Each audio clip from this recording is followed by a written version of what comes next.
Austin is a wild place that it makes Miami look like it's changing slow. Okay. Yeah. You've been here for 7 years. Mm-hmm. Fill me in. Why did you come here in the first place? Because you didn't come here during whatever the tech gold rush. No. I came here because the divorce laws are amazing. Okay. Yeah. So you came down here. This is off to a great start. Better than the tax law. Well, there's a cap on, guys like you and I, we can't go anywhere. No, yeah, exactly.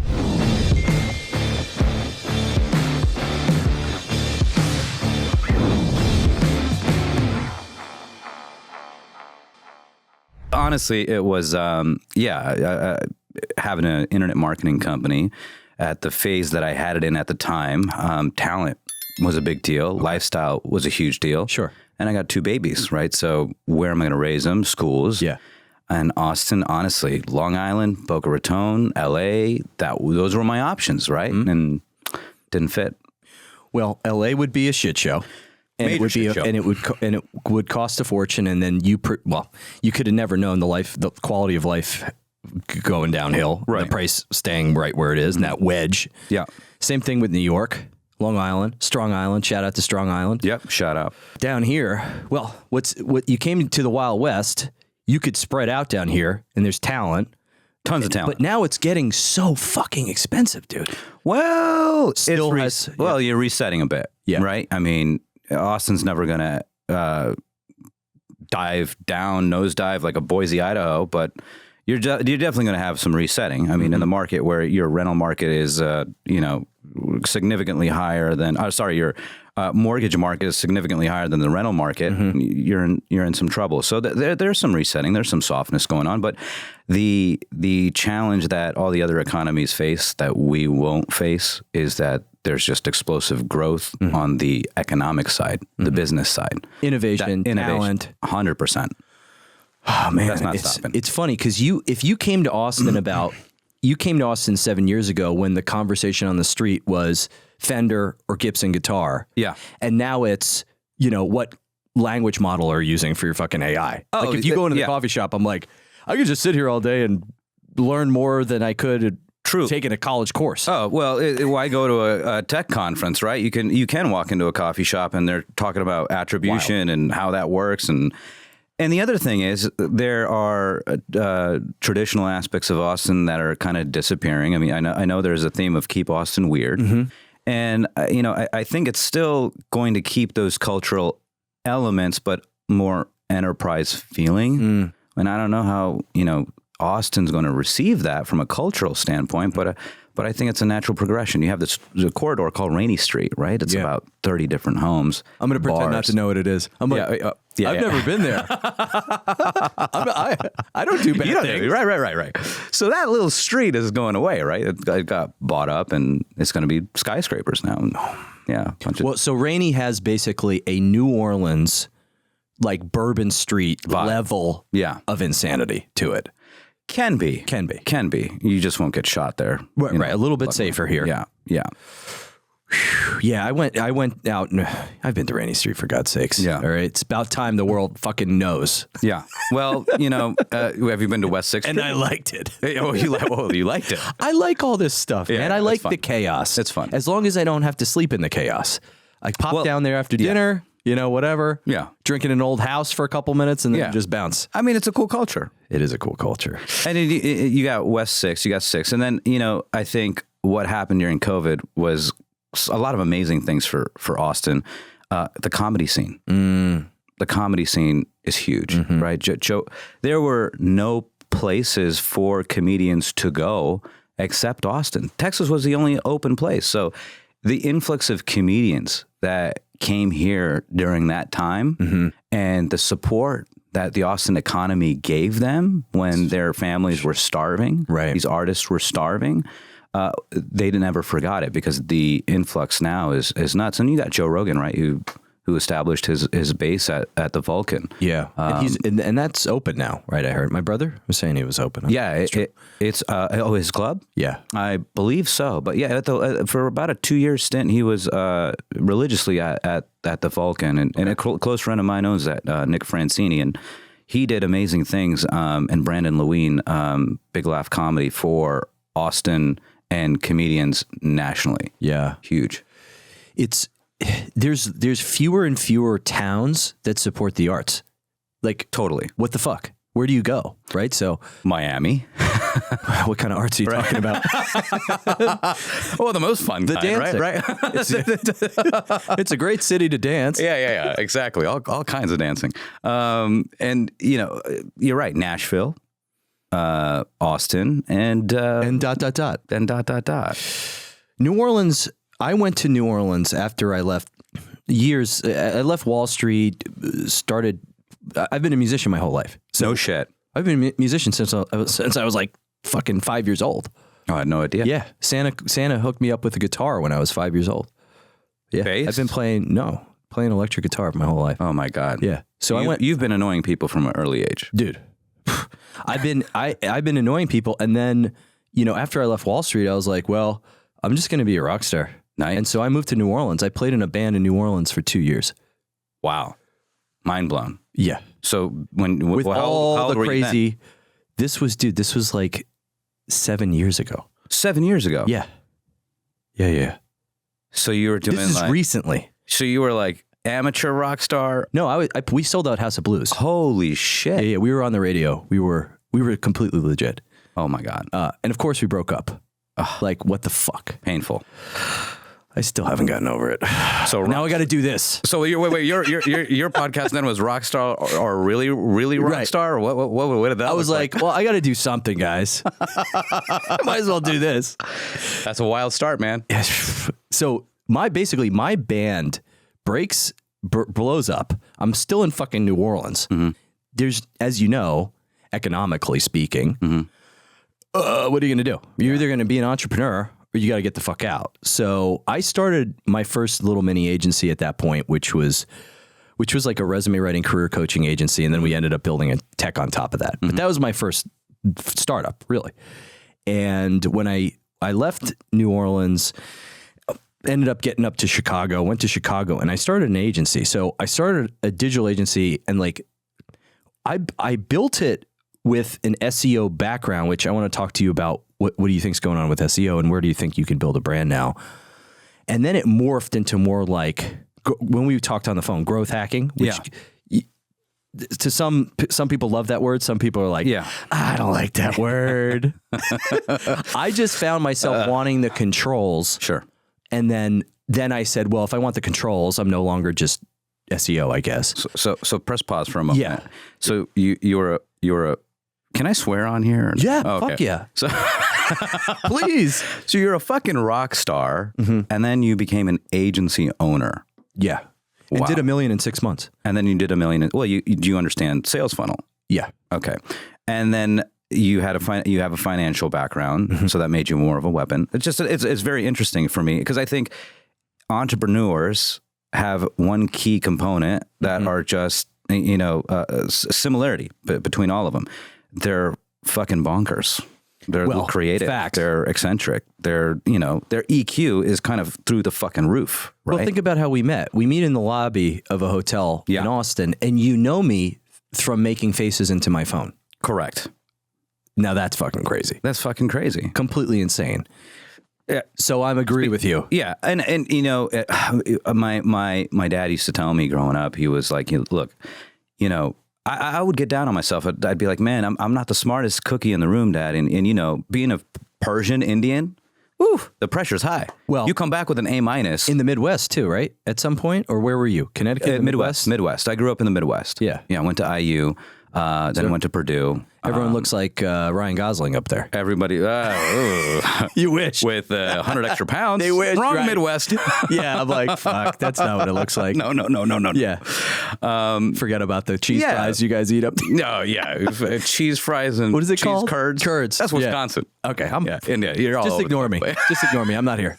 Just keep going without me. So at this point, you got this societal pressure culturally, and you got a bunch of doctors and surgeons in the community and all that shit, and your A- is dog shit, and you come home and you're like, man, I'm a fucking idiot, right? This IQ thing is like not working out for me. But he and this is a traditional Indian father saying, hey, EQ is actually what you really need. I was Really? like, yeah. He sat down with me and gave me a little pep talk and also broke me down, right? He would do both. Right. But, you know, because failure is not an option. Truly. And then, you know, he would say EQ, but he really didn't understand how to explain it. But my mom was really good at explaining it. She would sit down and say, hey, listen, there's two kind of people in the world. There's the IQ and the EQ, and the IQ, they operate the world, and the EQ, they run the world. And that started making a lot of sense to me. I like that. Yeah, because I'm like, well, what do you mean, Mom? She's like, well, I said, the world needs visionaries. Visionaries are part of the 1%. Sure. You're a visionary, kid, and that's okay. Be the visionary, embrace the vision, and do what you do, and be the high EQ guy. Sure. Because you're manifest destiny. You're looking 20 years ahead when 90% of people can't see that far ahead. Right. You already know where you're going to be, and you're 12 years old. But your career, how did you have that vision? Who were you looking at? Someone, an entrepreneur in the magazine? Like, who was your guy that you were looking up to? Because if you're not, the entrepreneurship, it's undefined. And I'm looking through your career history. Obviously, you're doing things that don't have a book. That you read the book and you do the thing, and like a lawyer, doctor, etc. Yeah, truly. So I'm an advocate for the average kid. Because the average kid on paper, when I was growing up, was all about GPA, right? You have an average or a little bit above average GPA. You're a little high, you know, maybe he can be high achieving, maybe he can't. And I was the anomaly, right? And that for me was like set me apart from the rest because I started identifying and creating scholarships, right, for kids like me. I was like, man, the assessment is really the EQ. What's the EQ say? Character first, right? And when you talk about my career and who was my mentor or who did I look up to, number one, Dad was the director of international business for a big chemical company, right? And he was the guy who designed and created the functional design for the Tomahawk missile delivery system for the nose cone. Okay. And so, you know, we traveled the world. I traveled 42 different countries before I was 16 years old. I was exposed to a lot. Wow. Singapore billionaires and, you know, culture when it comes to like family and the dynamics between wealth and money and family and love. And I knew what I wanted, right? As I started being exposed to all of that. A lot of data points. You're like, a lot of data points. You kind of figure out what you want. Right. And then in my high school days, you know, I had a sub that would come in for one of the classes I was taking, this Microsoft Certified Systems Engineering class, which that's in high school? In high school. We didn't have that. Yeah. So yeah, we had this class. Like, do you believe in Jesus? Yes. Okay, you passed. Right. Yeah. So I took this supplementary bullshit class, and there was this, you know, this guy who would sub in once in a while. He was a grant writer. It was a little separate building from the high school, and you know, his name was Jeev, and you know, he took a liking to me. He's like, you know, there's something special about you. Come do sales. I was his first like sales guy. And now guy's worth $500 million sitting in Naples and, you know, in a beautiful, like, you know, 32,000 square foot home. Oh, yeah. Done. We're going great for pizza there after this. Oh, absolutely. Let's get in the jet. Naples, Florida, or Naples, Italy? Florida. Naples, Florida. Naples, Florida. Damn it. Fucked it up again. We can still go for a pizza over there. Good. All right. We're good. So he took me under his wing. I'm a 16-year-old and really fucking just broke me, right? Consistently broke me until, you know, I really started becoming a man and like, okay, this is what I really am. This is what I really want. This is who I really want to kind of idolize and pursue. And this is the ethics, work ethic that I want to develop. And when you start creating a parallel between work ethic, whether that's work smart, work hard, whatever that is, whatever that ethic is, and money, it's a simple equation. Yeah. It's take your best asset, right? Quadruple down, do it at 1,000%, right? And most entrepreneurs don't understand that. Do your one fucking thing that you're really fucking great at 1,000%. Forget everything else. Just forget it. You'll fill in the gaps with everybody that's great at what they do. And that's basically how you scale out a team and you start to build a process around what you're doing. Exactly. Because most people in agency, you know, you're talking to a guy that just said, I can't do this anymore. An agency. Yeah. Because an agency kills people. How the fuck are you? You seem pretty calm. Yeah, I'm chill. Your voice sounds like radio. I'm having fun. How did you like? Yeah. Or have you just done this in so many iterations? Well, two things. I've done it in multiple iterations, but what are you 1,000% great at? I'm a great talent acquirer. Mm-hmm. I am the greatest in digital.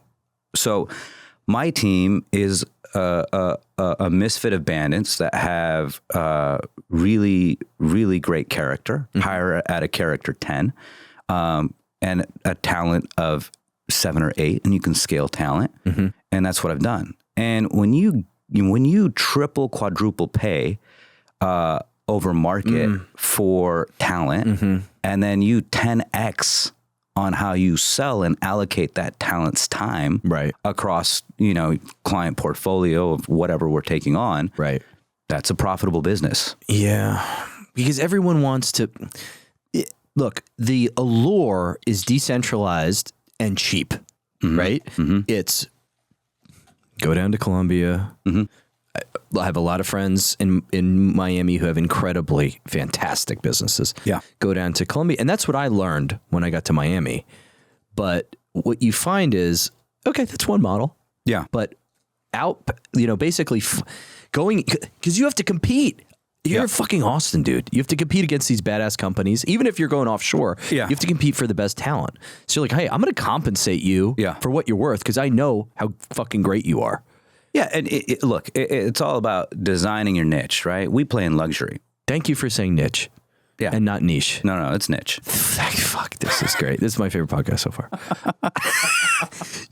There was like a whole comment section about niche and niche. They said, Nick, you know better. It's niche. Ooh. I'm like, whoa.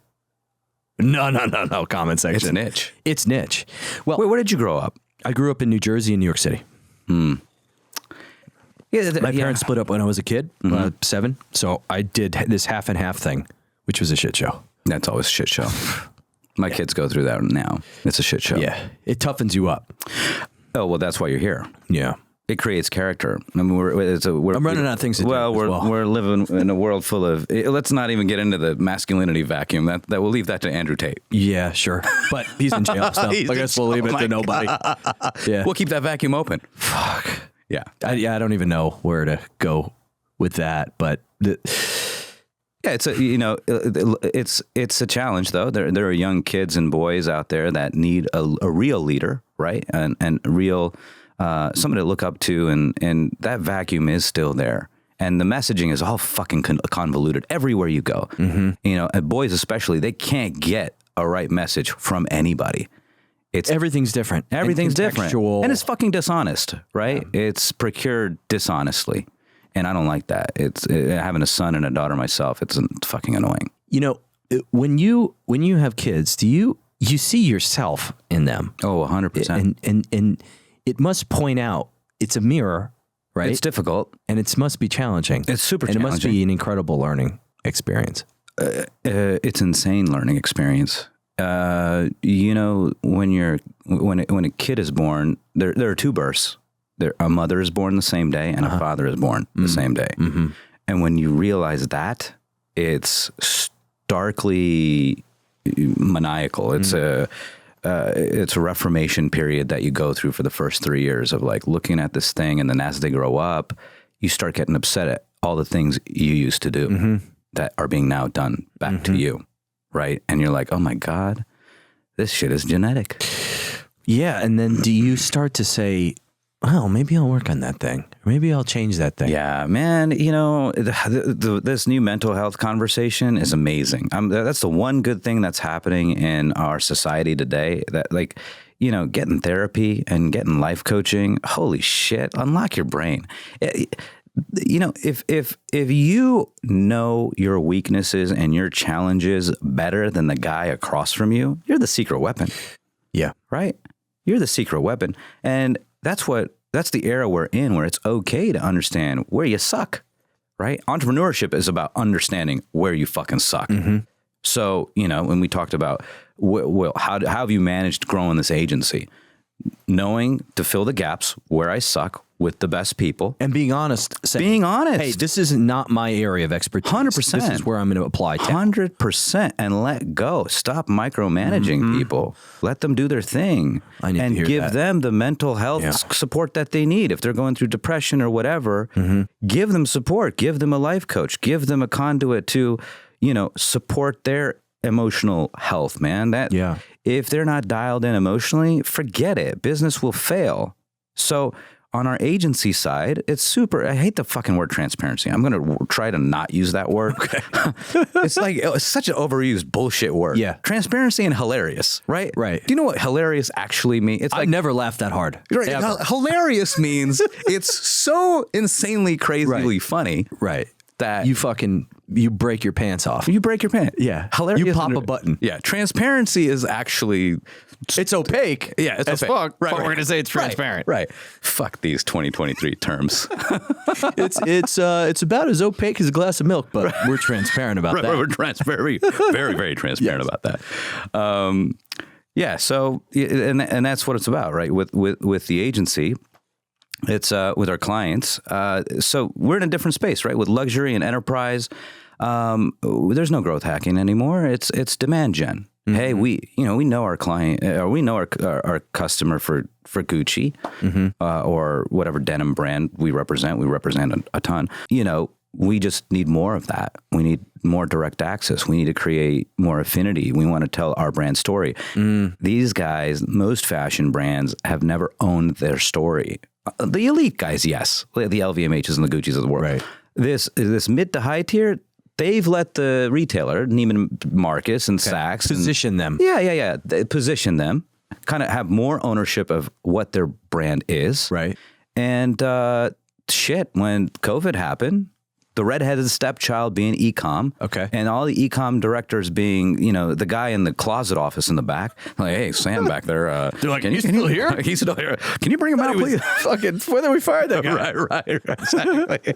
Bring his ass out here. We got to have a little chat with him. Turns out we're doing 80% more. Right. Yeah. And so, the pressures that were placed on those guys were, hey, run our entire e-commerce agents, our entire e-commerce department, and then also give us the fucking strategy on how to win. Are you fucking crazy? You're going to tell the e-com director, run the e-commerce ecosystem, keep turning all the dials, and then also tell us how to fucking make money on e-com.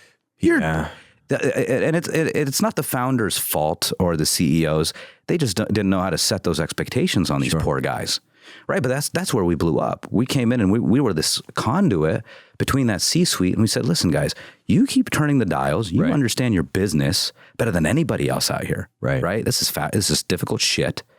Leave the formulaic stuff to us. 70% of what we do is formulaic. 30% of what you guys do is the brand's shit. Right. And that 30% is what we need to learn to help you be successful. What kind of things are you going in and wrestling with under the hood? Oh, man. So, like the first 72 hours looks like this, right? We get an NDA back, and then they share Google Analytics access with our chief digital officer. Yep. And we're looking for these high-value opportunity wins. What the fuck does that mean? So we're diving in there, and we're looking at every single piece of the e-commerce ecosystem. I'll give you a cool example, right? A little nerd out for one moment.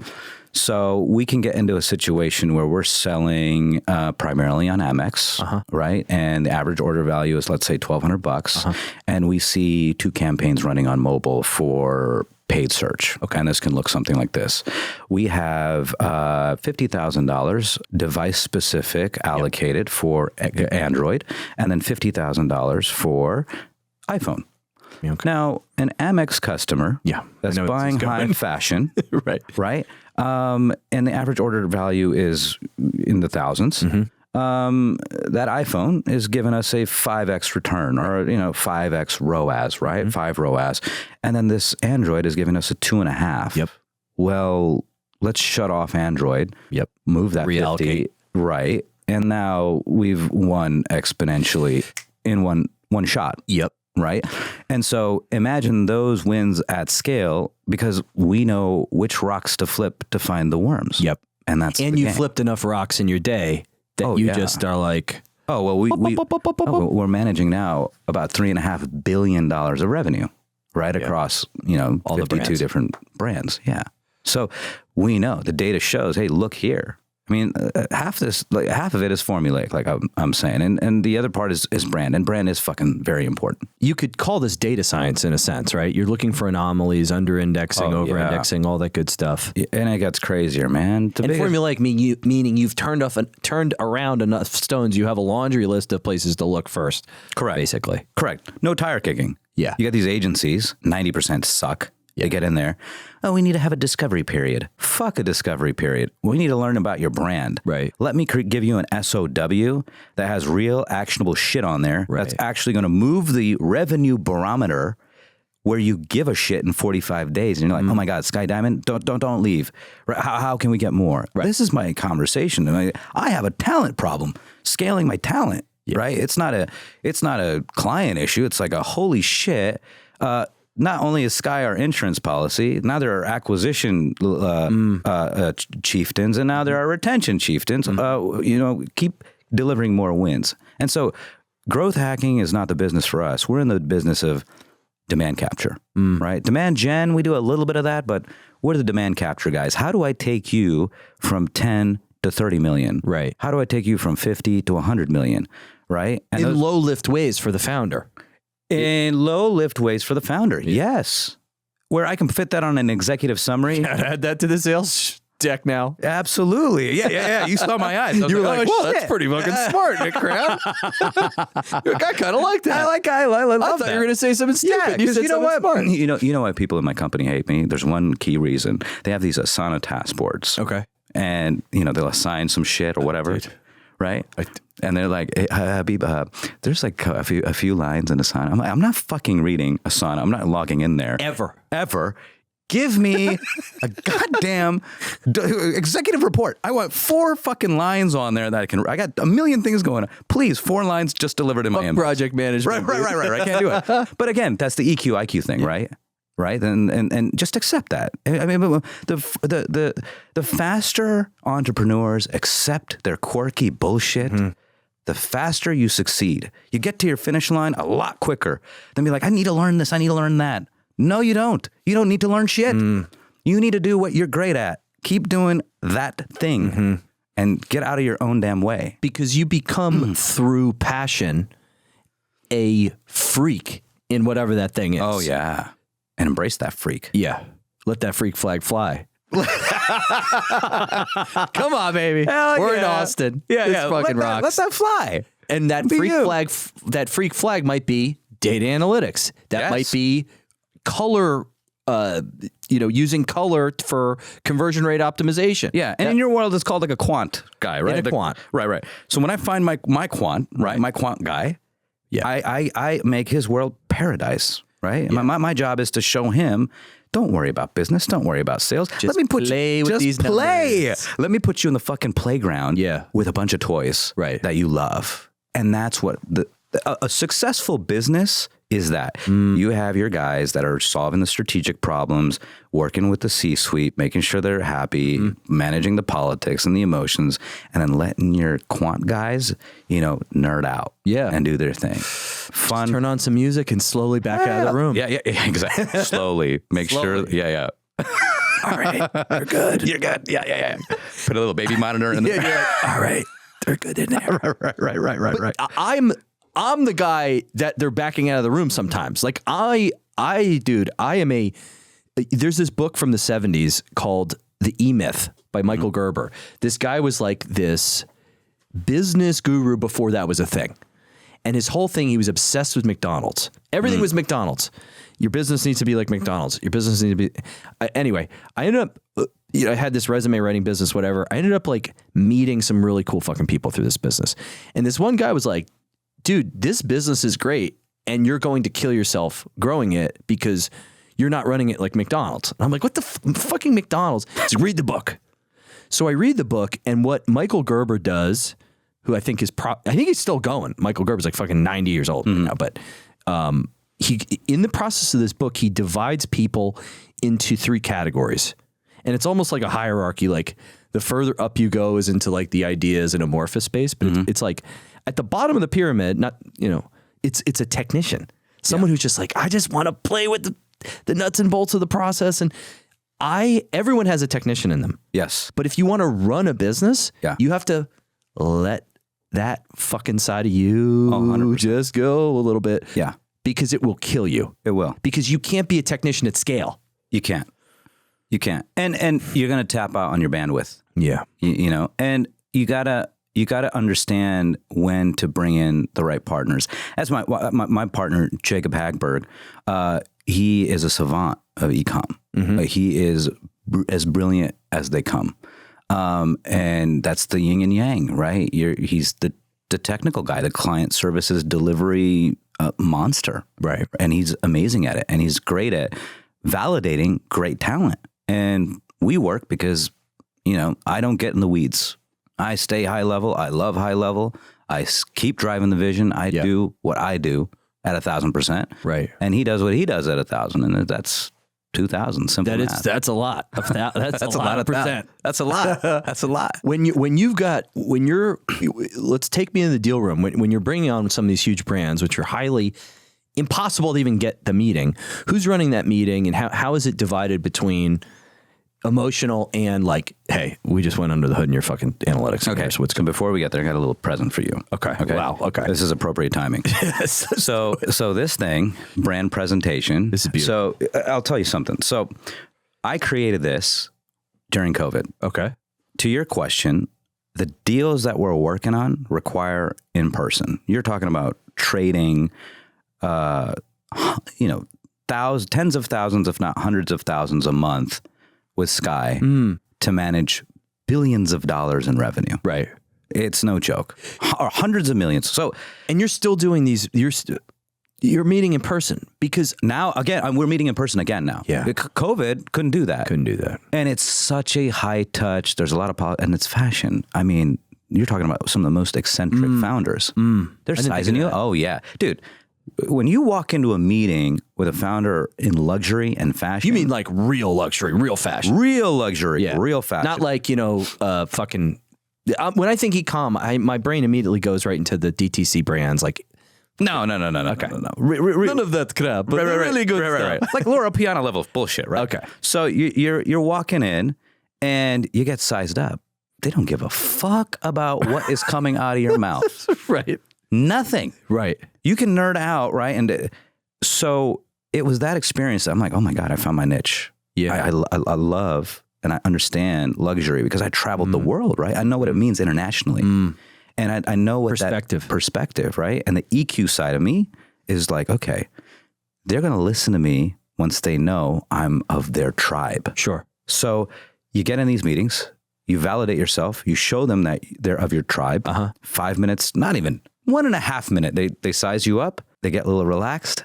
They start hearing what you have to say. And then you can see them, they dial in. Okay. For a while. Like, okay, I'm listening. Yeah. And so I couldn't get their attention during COVID, right? Because I'm not there in person. So it wasn't working. So we came up with this thing, this beautiful little thing. I cannot wait to see what. This puppy. Holy shit. Brand presentation, right? You pop it open. No. Right. No. And you have this video presentation. Okay, if for the people just listening, there is a box with what looks to be an iPad or TV in it that is playing a fucking presentation from my very eyes.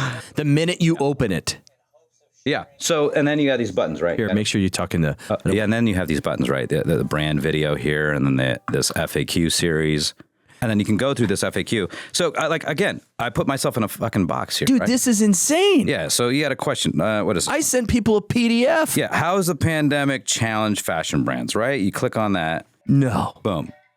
What is this? I've never even heard of this before.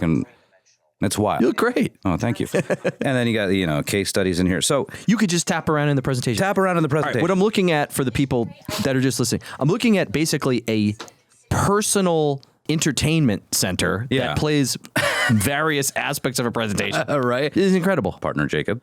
And this can be mailed. Oh, we mailed this. So this is how it went down. Okay. So If you guys are worried your customer acquisition is expensive, this guy's mailing TVs to people. Oh yeah. You're mailing flat screens. Yeah. They're like, oh, can you send us some references of people? I'm like, hold, just wait. Just wait till the TV shows overnight, up. Literally the next day they're like, okay, fuck that reference. Where's the contract? Like, this is the sickest thing I've ever seen. Yeah. But this was my way. Give me that. Yeah, this is yours. Oh my God. It's soft touch, right? The whole thing, it was super bespoke. I mean, and the technology inside, we custom designed the whole thing. It's IPS incredible. Screens, so there's no reflection. I'm humiliated of what I'm sending people. Humiliated. I'm shocked that they even respond to my email. I'm shocked you're even on this podcast with me right now. Holy shit. Yeah, emails suck, man. No, especially being a digital agency, they're like, you're not the people that send us those emails, right, about SEO and PPC. I'm like, no. Okay, I'm blown away. We send you video presentations. And that was my replacement, right? Because I felt so helpless because I'm like, God, I'm like, shit, fuck. How the fuck did you think of this? I've never heard any of this before. It was Miami, actually. Really? Yeah. So my favorite place to vacation, in Miami is the Aquilina. Yeah. Right? It's like a little Zen place. Used to be, I mean, I don't know, mixed reviews lately, but anyway. So years ago, I was in the Aquilina, and they had something similar to this for selling their residences. Okay. Right? And I love the cross-pollination. Yeah, and then I was like, during COVID, I'm like, holy shit. I looked at my chief of staff. I'm like, remember that red fucking video thing I had from like 6 years ago? Yeah. Where is that? And he's like, oh shit, it's in the office. And he told me where. So I'm digging around. I'm like, this thing. This is what I said. This is what we fucking need. Yeah. This is how we're going to reach these guys. Wow. And during COVID, they needed me badly. Right. And these e-com directors are like, where's phone's blowing off the fucking hook. It's going crazy. And this thing was the solution, the puppy that unlocked it all. Right. Because all of a sudden you have me in a box. Right. Talking to you. And you have all these questions about what's going on. And here I am in front of you. And that was the closest thing to humanizing outside of a Zoom call. And I fucking hate Zoom calls. Yeah, they're terrible. Despise them. There's no humanity in it. There's no humanity. There's no energy in that shit, right? There's no exchange of energy. Think about it. This is, okay. Right. You met Will. Will does, we outreach in the hundreds to YC, everyone. Huge companies, small companies, new, old, whatever. Everyone is like, Nick's going to fly to meet us? What the fuck are you guys, insane? Because I'm like, I don't want to do this over Zoom. No. I don't want to do it, and I don't need to do it. So I want to do it the way I want to do it. How do you even understand someone's emotion behind anything? And Zoom doesn't show that. It literally shows a face going like that, like that. Like, what? You don't get anything from that. There's no energy. Humans have energy, man. We got there's a feeling. Yeah. Right? When you're on a date with a girl or whatever, okay, this girl's into me. The way she's moving, her body language, all of that. Right. Well, relationships are the same way. Business is relationship. I can pull it to one metric for me. After a series of Zoom or Google Meets, whatever, I want to fall down and take a nap. I feel exhausted. I feel completely mentally, physically drained. And I have to sit on my couch and I have to take a nap. I can't do more than 3 or 4 meetings in a row on Zoom. Yeah. Now, I just came from Noah Kagan's house, filmed for 2 hours, fucking swapped into the suit, class it up a little bit for us. Thank you. You're welcome. I feel great. Yeah. I could sit here all day. Yeah. 0 issues. Yeah. What does that say? We're humans, and that's why fashion is a fucking $1 billion business too. I mean, think about what you just said. Like, take a moment. You felt great. You put the suit on. We need that as human beings. We translate our identity through how we present ourselves and what we're wearing and what we're doing. Like that shit matters, right? You know, all these brands going DTC during COVID and fucking loungewear. Like, what the hell? No, it almost took me out. Yeah, I would go from wearing suits and custom made everything to wearing, yoga pants. Yeah. And I don't even do yoga. Look at me. I'm not long and lean. We need to have that little keto discussion after this. I know. I'm about to bust out of this suit. So like, and that's the thing. If you look at the billionaires list today, right? The top billionaires are in fashion, right? So Bernard, LVMH, Zara. Those are the real money is in the apparel business is bananas. We care. So Sephora, beauty is huge. Beauty, and yeah, a lot of like today's culture and society tries to downplay a lot of these different things that are realities and normalcies of today's world, and they will always be that way, and they'll never go away. They'll be evolved, but fashion matters, appearance matters, these things matter. Well, it matters. It's funny because I know Noah's a chill, like super chill guy. He's always in a t-shirt, hoodie. I'm like, I'm rolling over. I'm going to his house. Yeah. But it's like, this is the way that he used to dress. Right. Yeah. And then I didn't. I was in a band and just didn't, and the fucking world fell apart. Yeah. I'm like, I guess I'll just wear, it's like, to me, this is respect for you. I'm doing it for me, but I'm also doing it for you.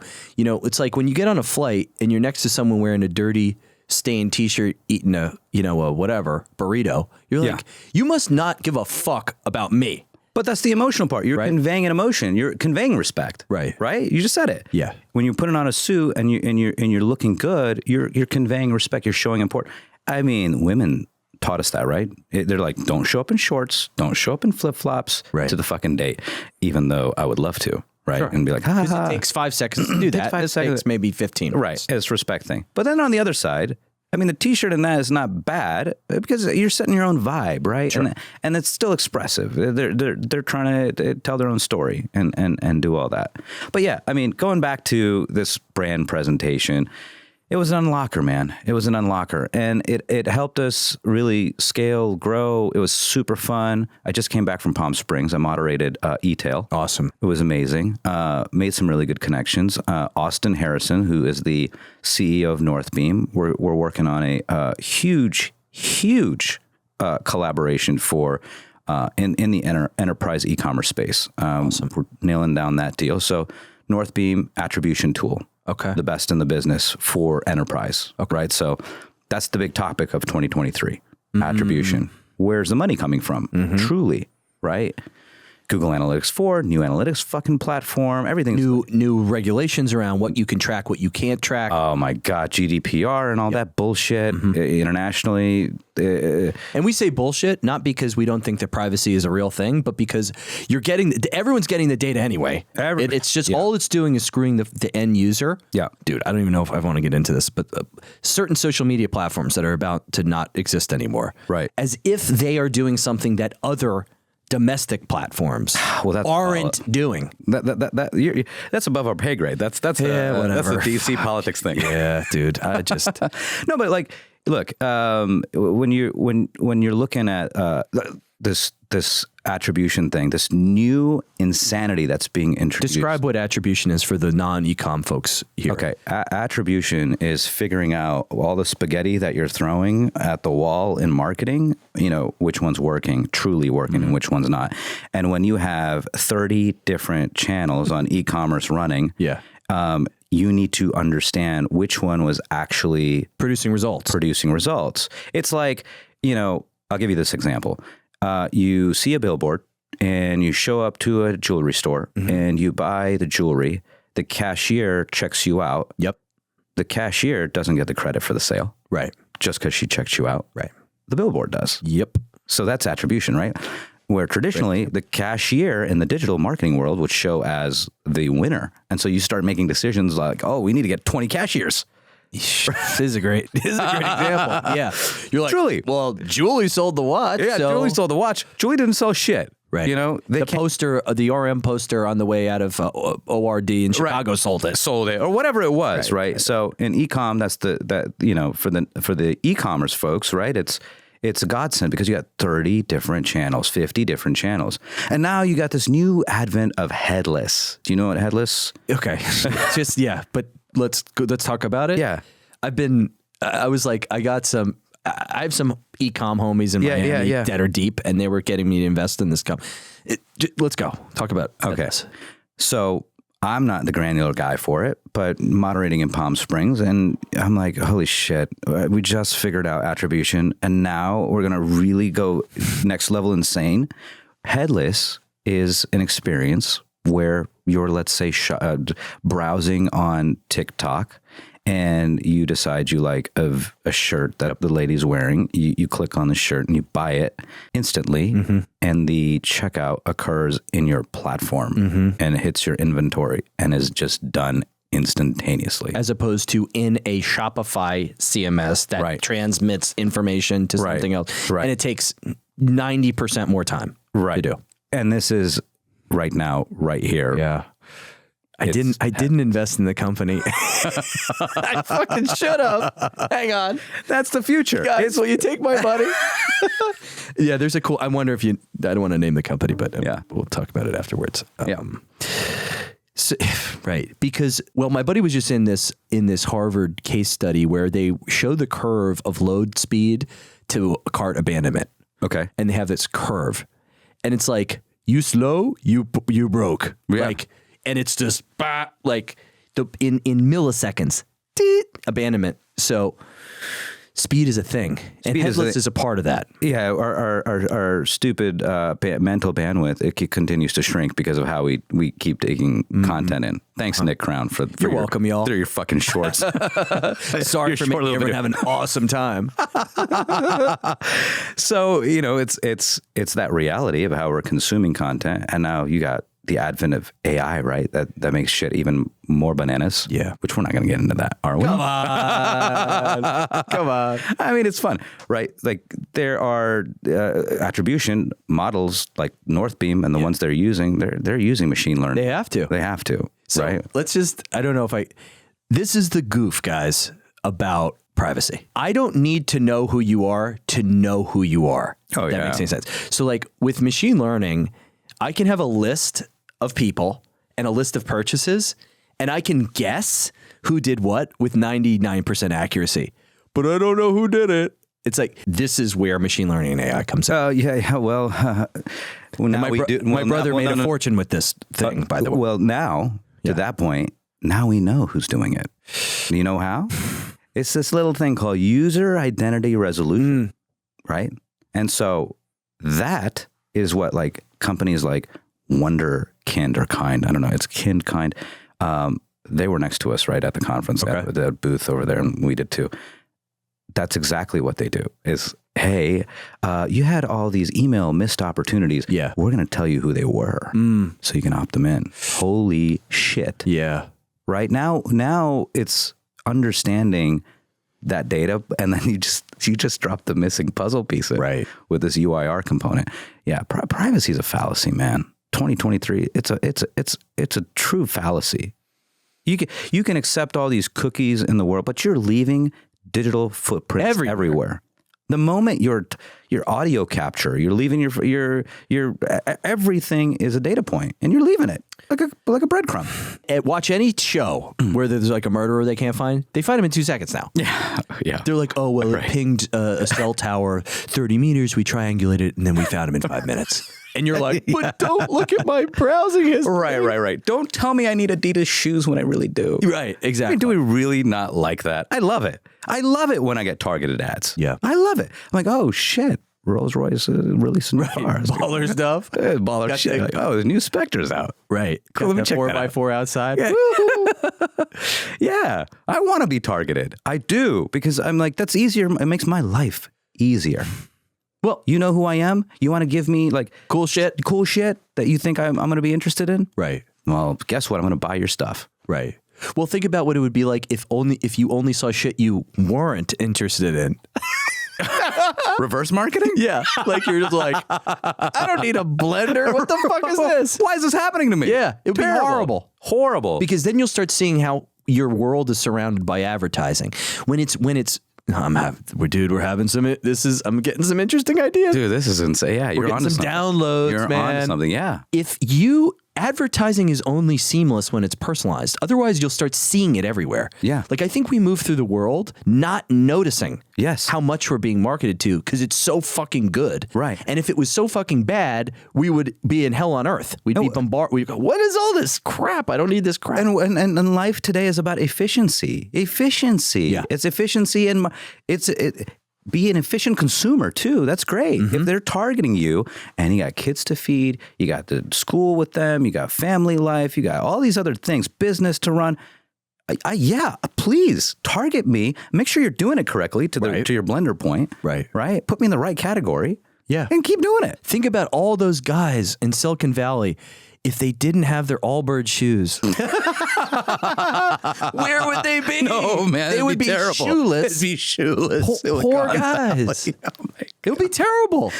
Without marketing guys, there would be shoeless men in the mission. That's a great fucking point. That is unnecessarily promoting. Yes. I grab my girlfriend's phone and like lingerie. Exactly. Yeah. All the lingerie brands. Exactly. Yeah, it's good. We on one hand don't want it as consumers, and on one hand we expect it. You know what it is? Let's go back to that point of we don't want it when it's not personalized. We really don't want it. We really don't want it. Remember back in look, dude, we're I think almost the same age. Mm-hmm. I looked. You graduated in 2008. I think something like that. I graduated in 2000. Anyway, remember back in the day when you would see the banner ads that made no sense? Yeah. Number one, it was 99% pornography. Yeah. Okay. And your click-through rate was very high. My click-through rate was very low, for the record. Those guys running their analytics on Mr. Crown, they're like, holy shit. You won't find shit. This ad works. You won't find shit on me. We were doing some good CRO back then. Yeah, exactly. You were running my fucking account. No, but it was just, you were bombarded with trash. You were bombarded with crap. And that was a old, busted up version of the internet. Yeah. Nobody liked. And now it's a seamless experience. Also, otherwise, would we just not going to market? Well, think about like my Rolls Royce example I gave you, right? I'll tell you why it's good. I'm on Instagram. I'm scrolling through. Yeah. And it's better if I don't know it's an ad. Sure. And when I see that, I'm like, oh, I follow a lot of car accounts. Yeah. Accounts. So I'm like, oh, and then I'm like, oh shit, it's a new car. Yeah. Wow. That was awesome. Yeah. I didn't even know I was being marketed to. Mm-hmm. Yeah. That's why we should accept it. Mm-hmm. And I'm not advocating it just because I'm in the business of serving, really targeted shit. Mm-hmm. Yeah, we touch that world, of course. But I personally rather have it dialed into me and make my life more efficient. Right. It's better. And you're learning about stuff you're already interested in. Oh, yeah. Or you're being introduced to something. Right. That I might be interested in. Right. We live in America, dude. Yeah. You got to make cool stuff, sell cool stuff. Yeah. And how dare I stop a future entrepreneur that hasn't been born yet from making his new car, his new leather jacket, or his cool new watch. Yeah. That guy needs a shot too. Of course. To get the word out. Of course. And, look, marketing is never going to go away. Right.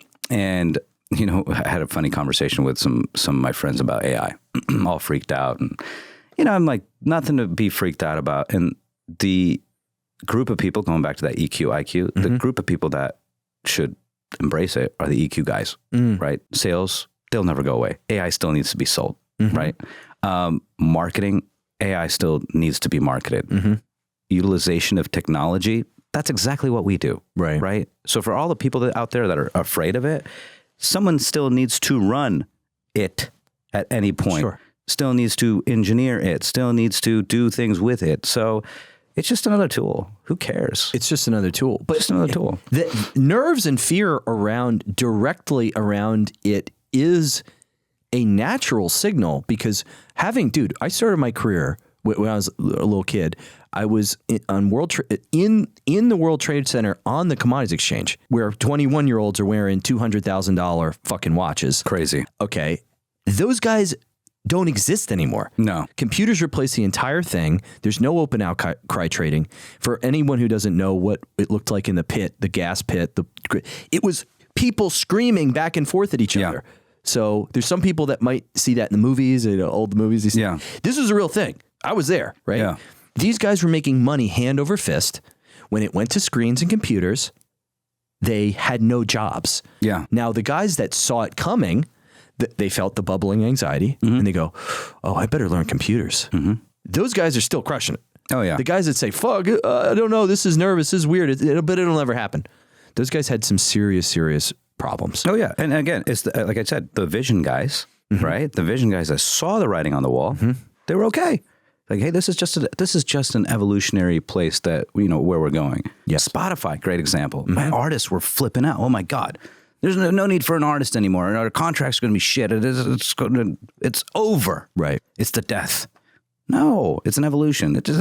These things are going to continue to happen. It's how do we accept them? What's the protocol to enhancing someone's life or another business? Let's just do it faster. Yeah. An article writing, maybe it was worth $150. Now it's worth 10. Now, at least we can, produce more. Get to market market faster. My whole thing with AI, I think about this stuff all the time. I think it's the most democratic thing of all times because you didn't need to go to Harvard to write a great article. Yeah. And nor should you have to do that. Right. Because if you look at the economic component of going to a great school, most people can't fucking do it. Yeah. No matter how smart they are. So then you say, well, that's not fair, which it isn't. Yeah. And then you say, well, we'll just throw in this little cheapo $9 a month AI that, cool, I can write a sales email now. Great.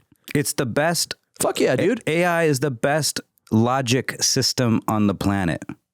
Well, you know what else is the best logic system? Attorneys. Those guys need to be scared. Well, I worked with a company it was doing legal AI before 8+ years ago. These guys were doing legal AI for document review. Because what high-powered, high-priced lawyers do is they have a junior guy and they tell him or her to do the doc review. Yeah. And they still charge whatever, couple $100 an hour. It is a mindless job that a human shouldn't be doing. Yeah.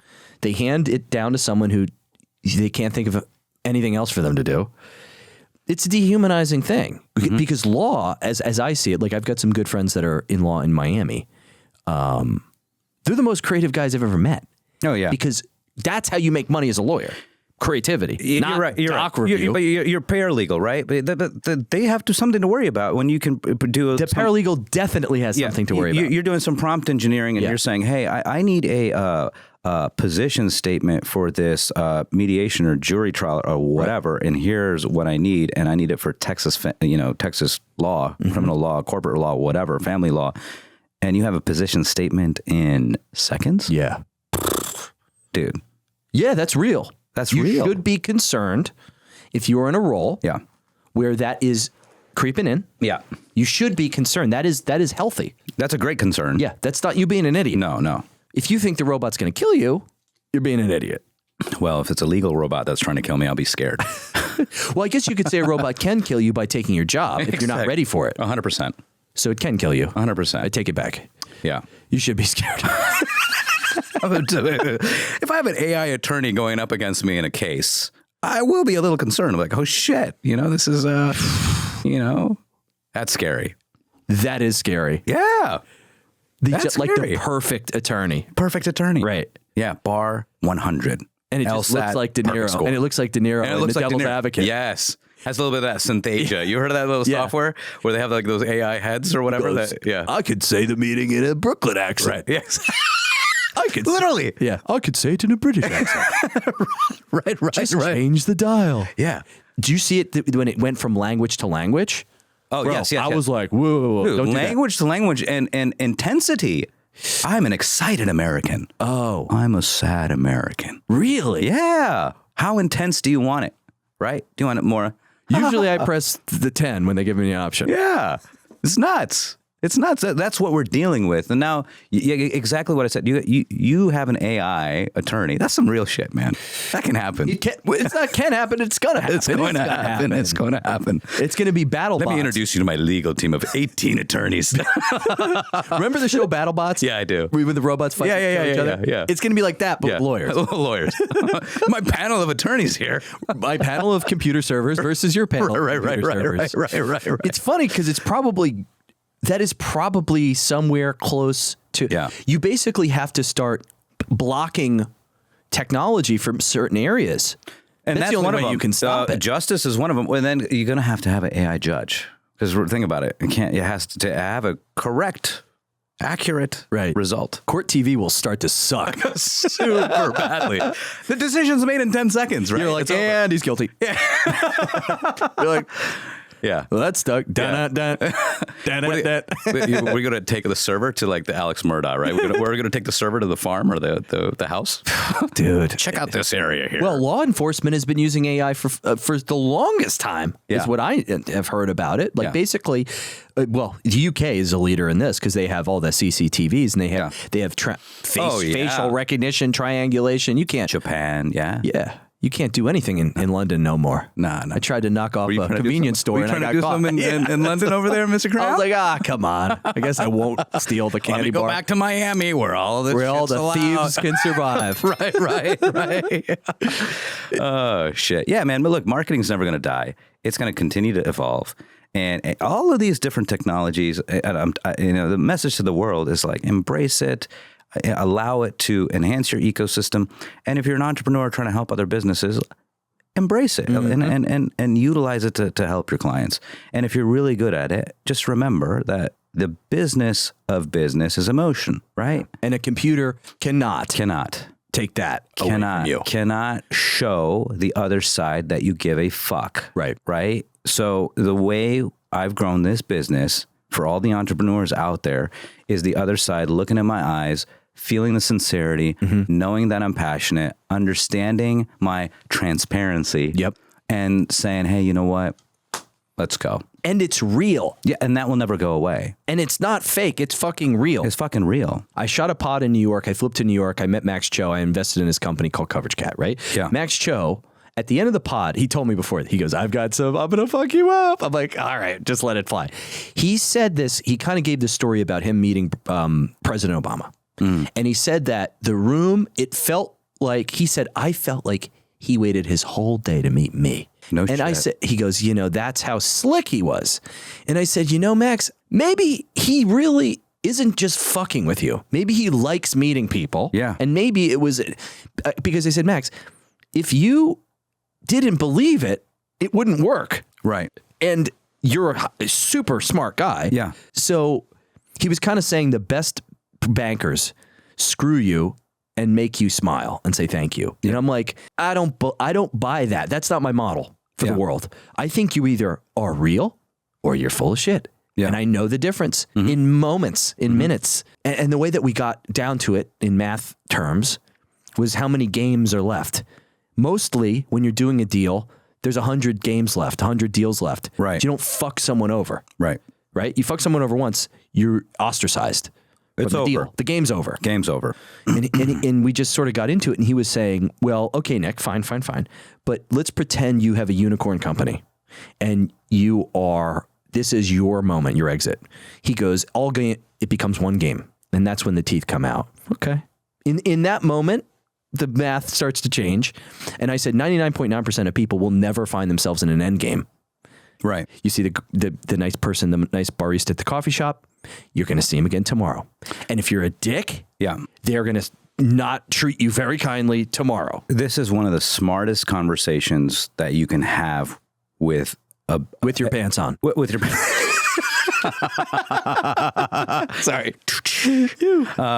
No, business owners, entrepreneurs need to hear this.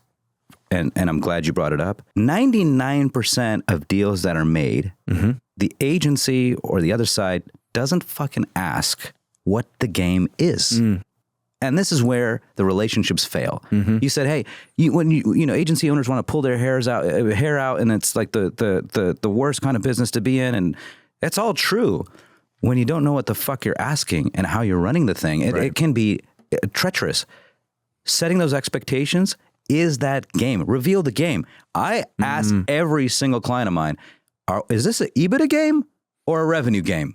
Tell me which one it is. No, I want to know what we're playing here. What are we playing? If we're playing an EBITDA game, I'm going to design this thing to do that. Functionally different. Then we have, incrementality that we'll worry about. Then we'll worry about lifetime customer value. We're going to worry about all kinds of different nuances that are tied to EBITDA, ROAS. Yeah, we'll give a shit about all of that because we're building a business to be profitable. Oh man. And then you got the VC and private equity backed and, fuck you money companies. It's a different conversation. Those guys are like revenue first. Habib, give me 1.5 ROAS. No matter what happens. No matter what happens, produce fucking cash. Yeah. I'm going to throw cash. You make me more cash. Right. Just a little bit more. A tiny bit. A tiny bit. Just so Sequoia doesn't burn my ass. Right. Keep doing that shit. And honestly, there is no better honesty than that because you now know what to do. 90% of people don't ask that question. What the fuck? What are we playing here? Imagine if you did this with a significant other. What game are we playing here? Oh, I do that all the time. Holy shit. Do you know I did this the other day for the first time in my entire life. Oh, yeah? I was just like, wait. What game are we playing here? What are we doing here? Are we doing this? Or are we doing that? Because if we're doing that, I'm out. Yeah. If we're doing this, I'm good. It's the same thing, man, across the board. Relationship, friendship, the game has to be answered, right? And look, we're human beings.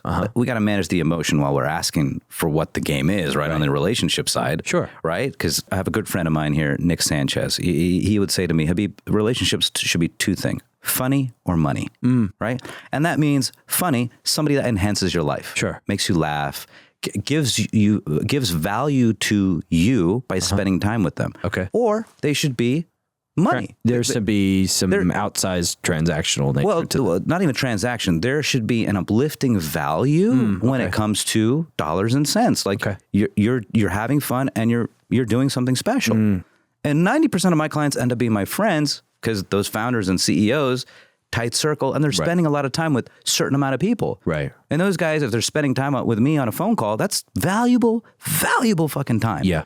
And they give for you to just be there hanging out, and you're like, this is fantastic. Yeah, it's valuable for both of us. Yeah. And so they're not going to hire somebody they don't want to hang out with. Right. And that's another message that these company owners and EQ guys, you need to understand. Yeah. If I have limited time in my day and I need to have a fucking phone call with you and I don't like you, but you provide me great results, I'll find someone else that will provide me a little less results than you. Right. But I like talking to that guy. Yeah.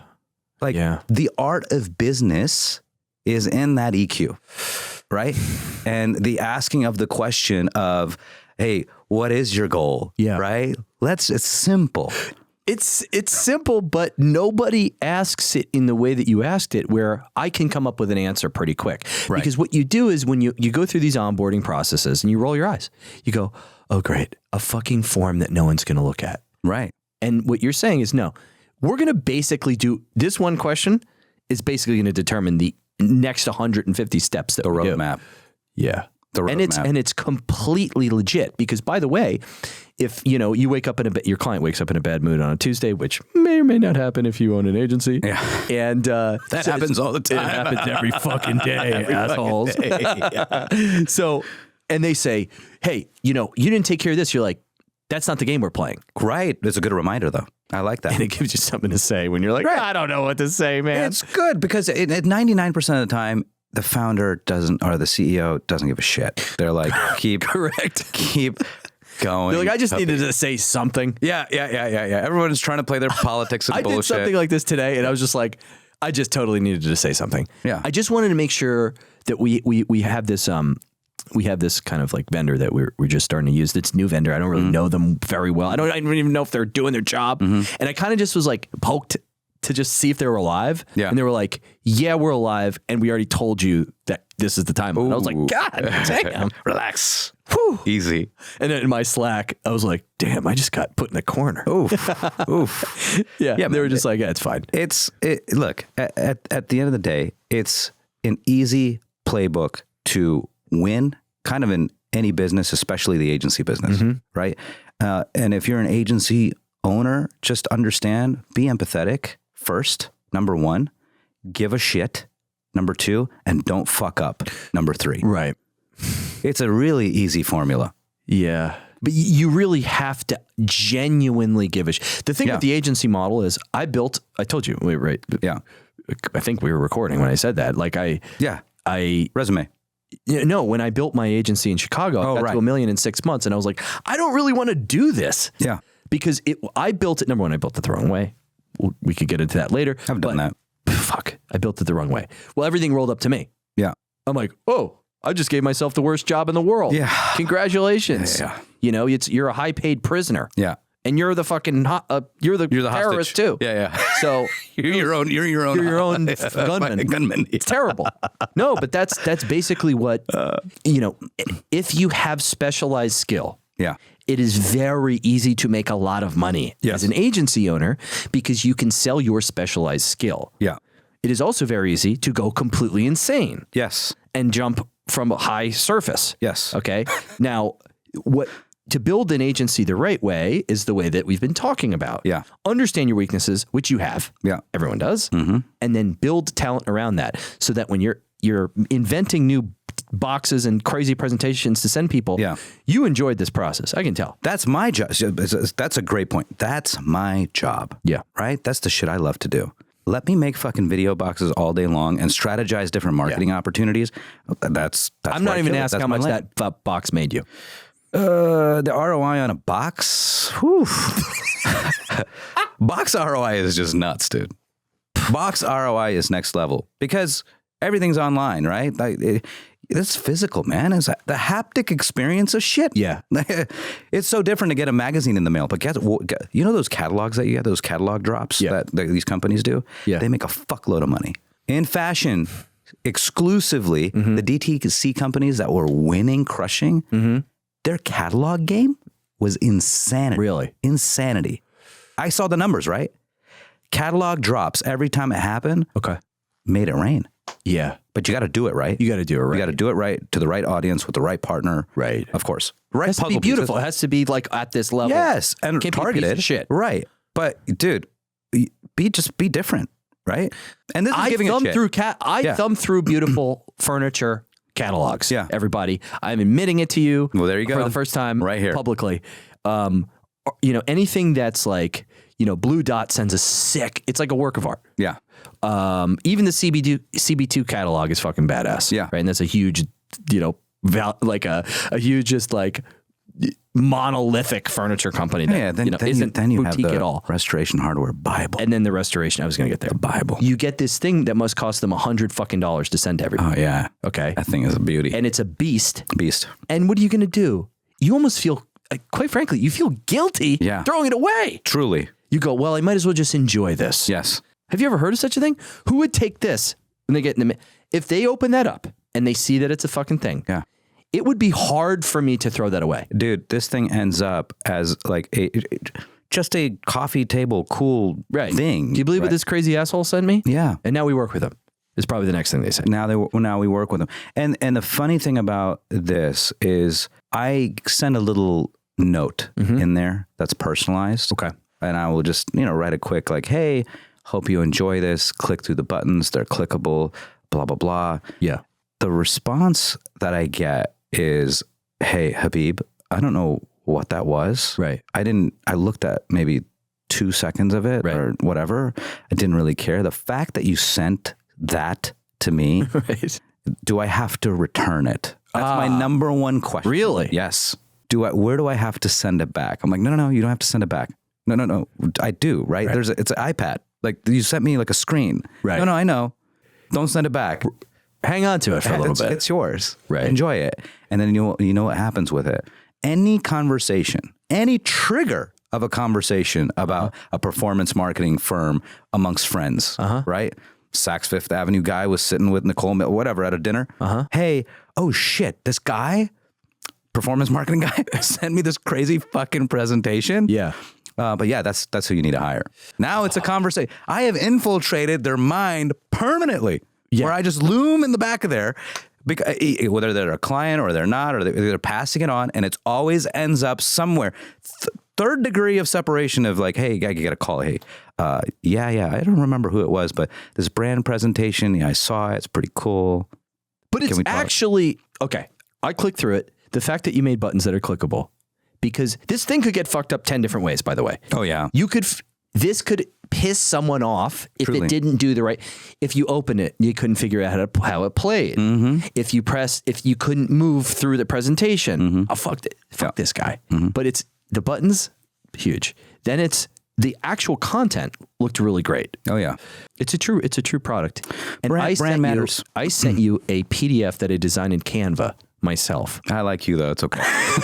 Dude, I swear to you. Crown's a good guy. He says the right shit. I was like, this guy sent a fucking Canva presentation. I'm sending people TVs. I'll sign the damn release. Let's go.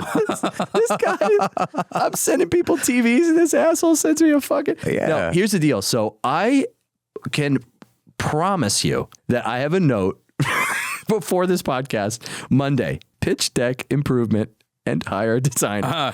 Guess who's going to be doing that project? This guy. Skydiving, baby. You need a little bit of elevation. I got you. Yeah. No worries. Well, that's what I do. Okay. So in the process of us building partnerships, it's the funniest thing because number one, in the world of like influencer marketing, right? Number one, I'm like a bit older than the average person on. You look great. Thank you. I moisturize.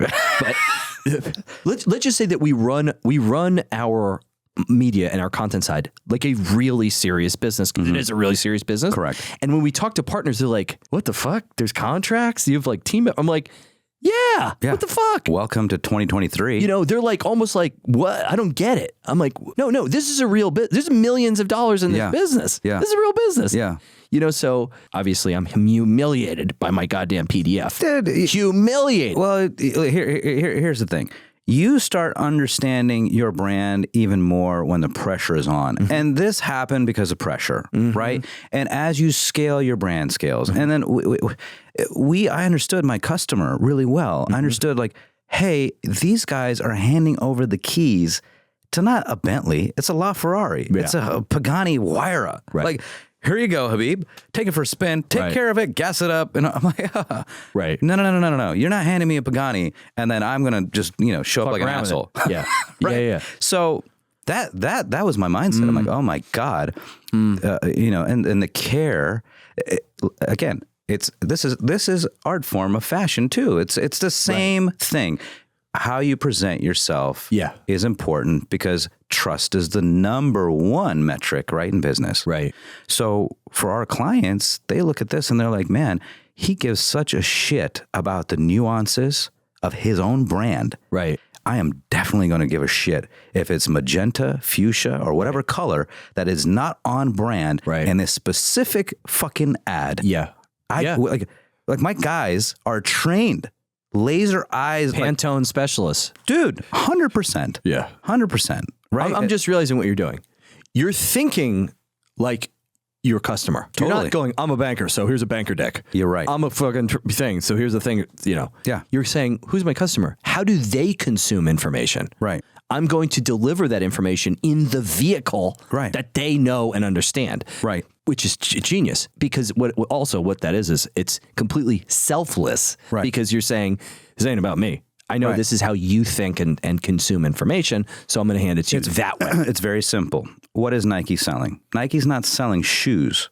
It's selling athleticism, right? Mm-hmm. What is Prada selling? Prada's not selling a fucking jacket. They're selling a feeling. Yeah. That's what we're selling. Right. We're selling a feeling. We're selling trust. Yeah. That's my business is to sell trust. Yeah. That's it.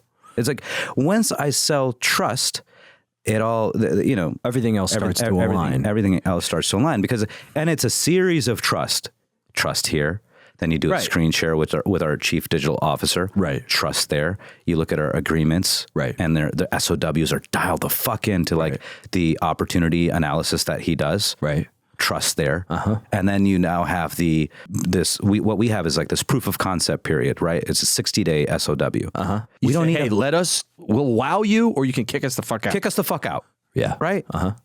There's no commitment. We don't have a fucking single annual contract. Nothing. It's all monthly. And you saw in that 97% retention rate. It's a fucking real retention rate. Yeah. Because we don't fuck around. It's very simple. Trust. Right. You show up. We give you the presentation. You have a call with me. We do your opportunity analysis. We look at your analytics. We see what's broken. What are the challenges? 60-day SOW. You sign the contract. If you like us, you keep us. And we continue on as your strategic partner. Right. And we were literally the supermen, superwomen for e-com C-suite. Okay. Right? And that's still what we are. Like we take the temperature and pressure off on the strategy side. You guys run the ship. Let me design the strategy, right? Let us be the leaders. I'm the guy with, $2.5-3 billion of e-com revenue. I'm looking at it daily, right? Across all these analytics dashboards. Trust me when I tell you, this is your next move. Your ad costs are going up. Right. Guess what? Let's focus on conversion for the entirety of this year. And then I'm going to tell you what's going to happen. Facebook, Meta, Google, all these guys, their inventory is going to be super flush. And what's going to happen? Basic economics, people. Supply demand. The prices are going to tank. And that's what happened last year. My clients fucking won in an enormous way because we recommended to them, we're like, hey, let's scale back spend. And hang tight. We're going to focus on conversion. We're going to capture more of our customer. Right. Let's focus on the guys that are slipping through the cracks. This is a great exercise for that. Let's go do money reclamation. There's a money reclamation time for this 6, 7, 8 months. As soon as October hits, trust me, because I have people everywhere and I know things, right?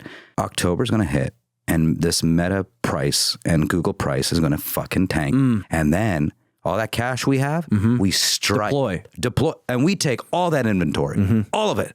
And that's what we did. Bam, bam, bam, bam, bam, bam, bam. But those are the insights that they pay us for. Right. But that's the value, right, of being a Sky Diamond partner. You come in and we'll look out for your ass and we're like, okay, this is what you're going to do because I'm telling you to do it and it's going to win. Instead of saying like everybody else, well, let's try some new thing. Oh, if you want to make more money, you have to spend more on, ramp up your budget, your ad budget. We need to test more. Who gives? Fuck that, man. No. These guys are tired of hearing this shit. They just want because it doesn't work. It doesn't work, and it's backed by nothing, right? And then they go backed by definitely nothing. It's backed by nothing, and you have some of these cuckoo companies that will go out. I'll give you a really crazy example without naming names. You have $100 million company A, and then you have $25 million company B. Okay. Company B goes out and hires e-com director, pays him 3x of what he was paid from this $100 million company. Okay. Right? Brings him in. It's like, hey, listen, you badass. You ran the DTC company. You did all these great things. You're going to kill it over here. We're paying you 3 times X. And then he's like, yeah, this is great. They sign up. The relationship starts. And then the founder goes of company B, $25 million company. Hey, your ad budget's $100,000 a month. And you need to do everything yourself.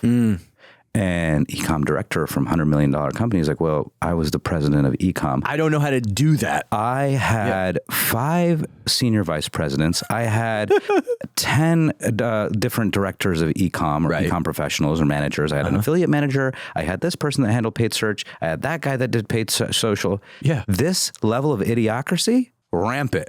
Yeah. It's like, we're going to hire this guy who's going to solve all of our problems. All that pressure that they put is because they don't get it. They don't understand what the fuck is e-com. E-com director or e-com president, whatever.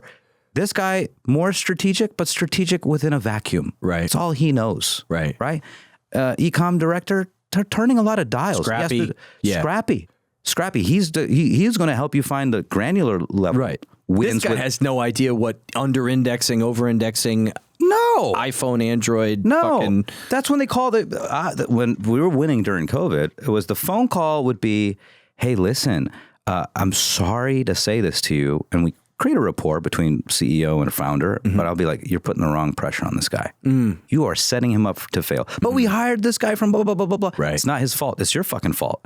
The expectation that you set on this guy is he can't deliver. He had a team of 20 people. You basically hired someone to do something different.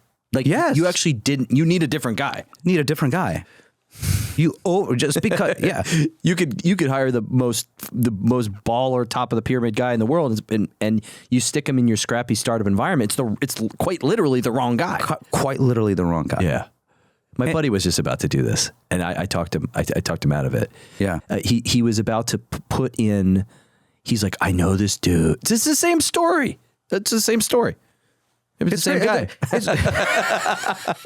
It's crazy, man. It's like what we think is a simple shit. It's not. It's just. It's that goes back to that EQ part, man. Just like understand that there are agencies like this for a reason within their respective field because we're doing it at scale and we get the high level strategic stuff that you just need our brains for, align with that, and it makes everyone's life easy. Right. Well, you're also filling in 3 levels maybe of higher for certain companies too. They're like, well, we don't really need to do that anymore. We don't know how to do that at all. Yeah. E-com is so, you're talking about it from way more of a holistic perspective than I usually think about it, because we always forget that e-com is just one talon of a real life brand that occupies this huge wide footprint. Thank you for saying that. Yeah. I mean, it's not just this thing that's its own thing. No. Yeah. Yes. Thank you for saying. Everybody forgets that, especially when you get in the weeds. The technical guys, they always this is a brand. This represents something. E-com's an extension. That's why I called it the redheaded stepchild. That's what it truly was. COVID forced pandemic to like come to life. It was for apparel, it was redhead stuff. No one give a shit. Right. You're like, well, I guess I have to buy it on the website now. Yeah. Exactly. Like truly. That's what happened. Yeah. Yeah. Imagine that environment, right? Going from that to like, oh my God, the guy in the dusty room, bring him out. Right. He needs to answer some questions. What have you been doing over there in that dusty room?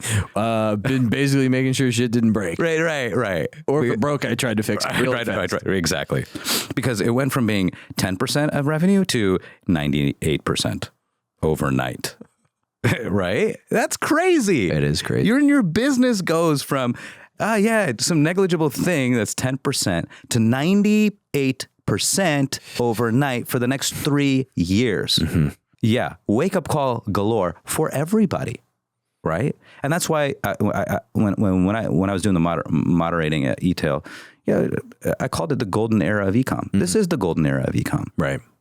This is, the baselines are back to normal. Everybody's coming off their high. People are going back to retail. E-com, sales dipped. It's fine. Everything's fine. It's the normalization, right? Right. E-com's growth was expedited in 2 years, what should have taken about 8 or 9. Right. Technology-wise and everything. Forced innovation. Yeah. Forced a lot of these attribution companies popped up. Yeah. Right. Forced me to make TikToks. Yeah. Right? Think about it. Think about the possibilities. Yes. You're like, holy shit, I'm great at this. I can be funny and I got a great voice. Oh This is great. This is great. Fuck yeah. Fuck yeah. It's legal now. Yeah. Exactly. Whatever. We'll figure it out. Right? We'll figure it out. I got to ask you a question. What's your favorite really rich skit? When I started to do things that almost didn't make any sense, that's when I was having the most fun. So when I started to create characters like every week, the alpaca guy, this feud between the rich guy and the alpaca guy, I was channeling some fucking energy from another planet, okay? Yeah. People go, I don't even get these characters. I'm like, I don't care anymore. There is a plot that is in my head between this alpaca guy. Who's the alpaca guy? I don't know. Yeah. When I was a little kid, do you do this shit on the fly in your head? Like I plot. Is there some? It's premeditated. It's premeditated. Yeah. If the robot lawyer finds me, they're going to hang me for premeditated. Got it. So it's like some of it's coming to you. There's some impromptu shit happening. I feel like I look like fucking Lex Friedman, where the tie is like everything has to be perfect for me. I like that. Is it good? It's good. It's good. My neck is fucking growing. You're like one of those water sponge things. You drop it in there and it's blah, blah, blah, blah. Woo! Here's what I'll tell you about the alpaca guy. And for folks that don't know what the hell I'm talking about, I had this ongoing joke where the rich guy goes to basically an outdoor petting zoo, a farm. Okay. And he goes to pet. He says, "Hey, I've been waiting in line. Can you let my kid pet the llama?" And then I had this idea for this alpaca guy. And in my head, I know the whole background of the alpaca guy. I don't come out with it, but he has a whole background. Okay. He's like this. You've written his character. I've written his whole character's life story. All right. He's like this ex-monster, but like deal maker, Wall Street guy. Got it. Who just said, fuck it, I'm just going to live on this farm. Yeah. It's a tax write-off. I love having the kids around, playing with the animals. Yeah. I love the alpacas. Yeah. And he turns around and he just goes, "That's an alpaca."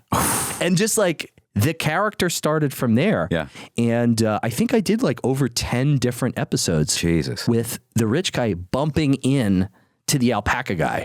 And, but to make it, to bring it full circle, the really rich guy befriends the alpaca guy. Okay. So he doesn't see that they hate each other. Oh, okay. That's the fun part. Oh, got it. So the really rich guy, he says, hey, I got to run to a meeting. My kid didn't get a chance to pet the alpaca.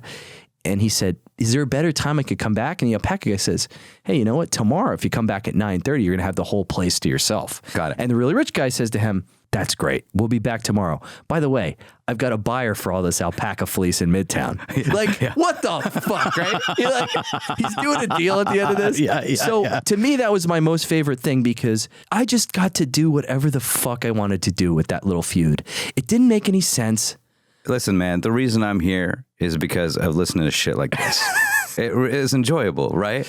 Entrepreneurs and people that are receiving, and this is the other thing, right? Being an entrepreneur is tough because no one applauses you, Mm-hmm. You're a doctor, you're an engineer, you get some praise, you get some applause, you get a data boy. Mm-hmm. You got employees, you have clients that are winning, that are spending a lot of money with you. Mm-hmm. No one's giving you praise. There is no great job. It's like you're doing your job. And the fun coupons are the reward. Right. That's the applause, right? Yeah.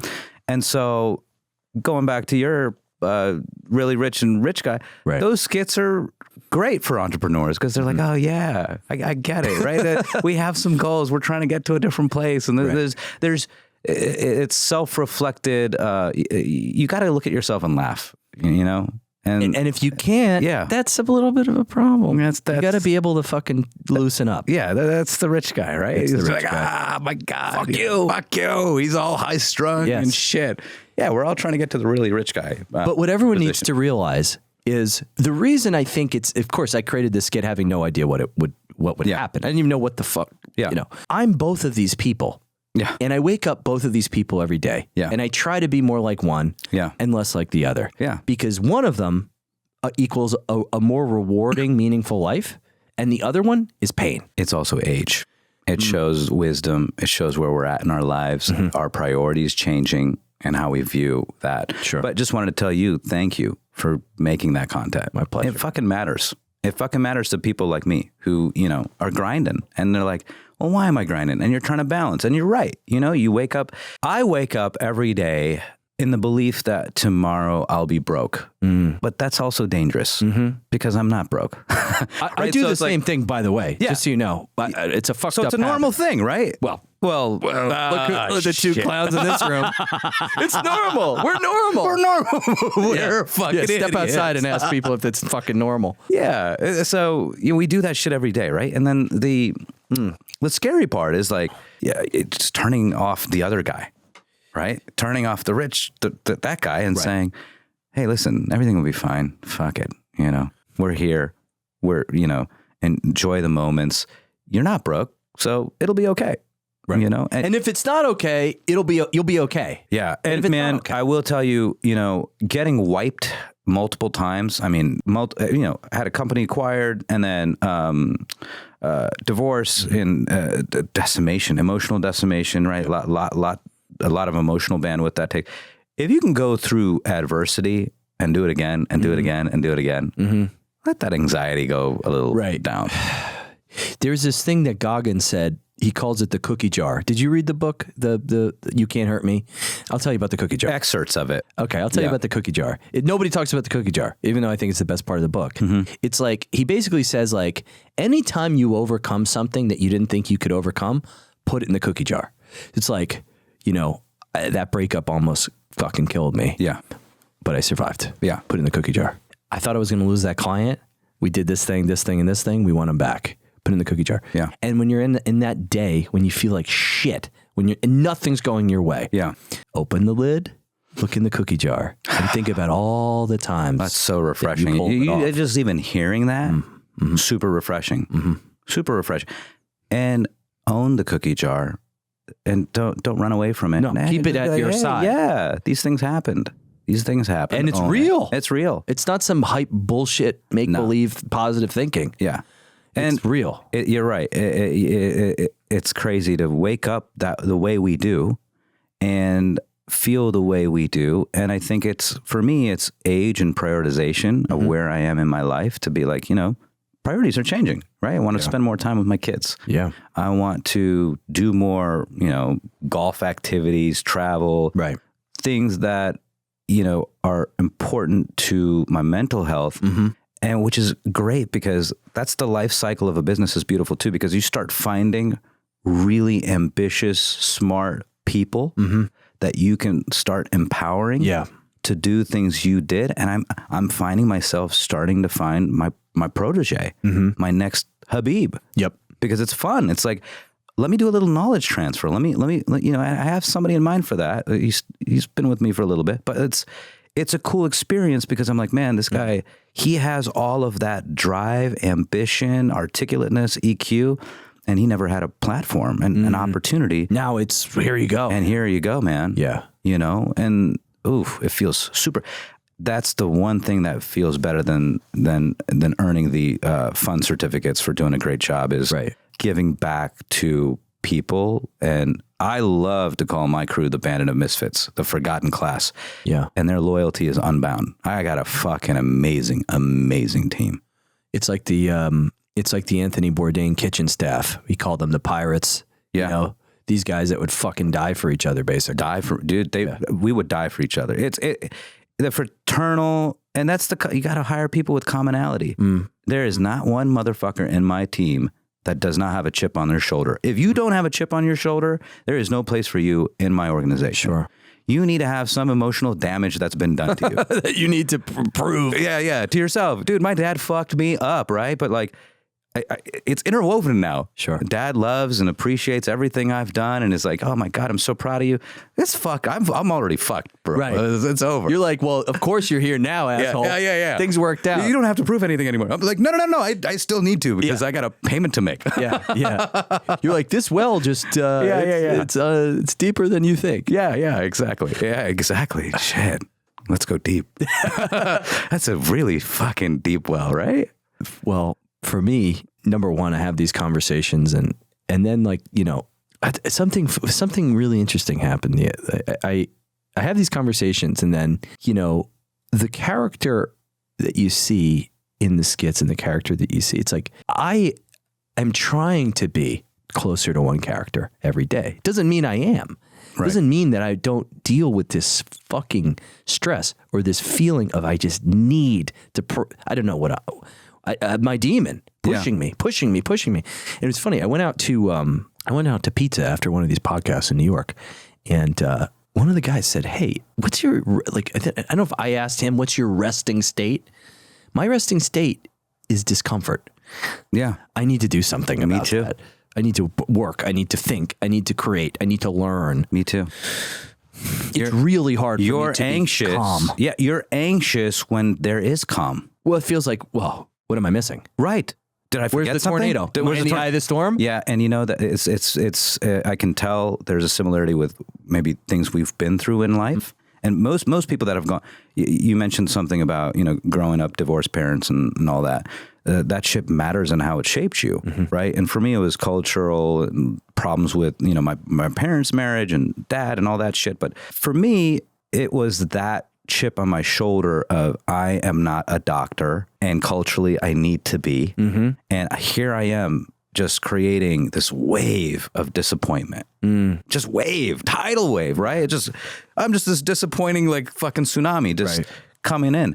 And man, after traveling to all those countries and realizing that, oh my God, this is my talent. And I encourage everybody listening to this introspection is the best thing you can do for yourself. Be introspective. Fuck everybody's labels that they put on you. So many people, oh, Habib, you're a sales guy, or you're a business development guy, or you're a CEO, or you're this, you're that, you're that. Fuck it. Don't glamorize shit for yourself. Right. Just simplify it and really embody the simplistic thing that you are. And then do that at 1,000%. And you'll fucking win every day. Every day. Might not have a label. There might not be a word for what you are. There may not be a label for it. Yeah. Right? If I'm like, I'm a sales guy that's a dynamic visionary that can acquire talent. Is that a CEO? I don't know. Sure. Maybe. Yeah. Sure. Is Who that cares? who cares? But it's introspection though. 99% of us lie to ourselves. Sure. About, I'm an expert at that. I'm good at that. Like, are you? I mean, why are you here? You suck at that. Right. Why'd you apply for that role? Right.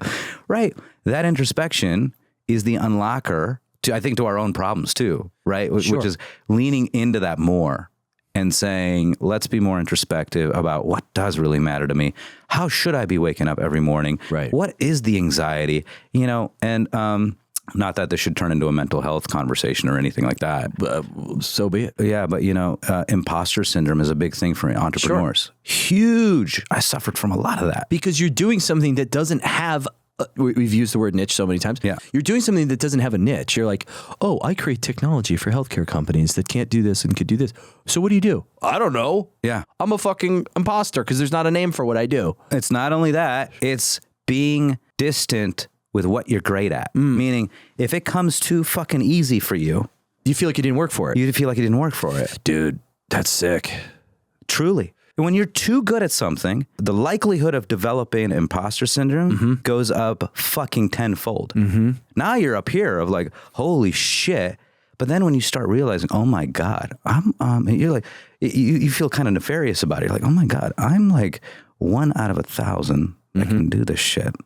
Holy fuck. And just embrace it. Embrace it. You know, talk to the world about these issues and these topics.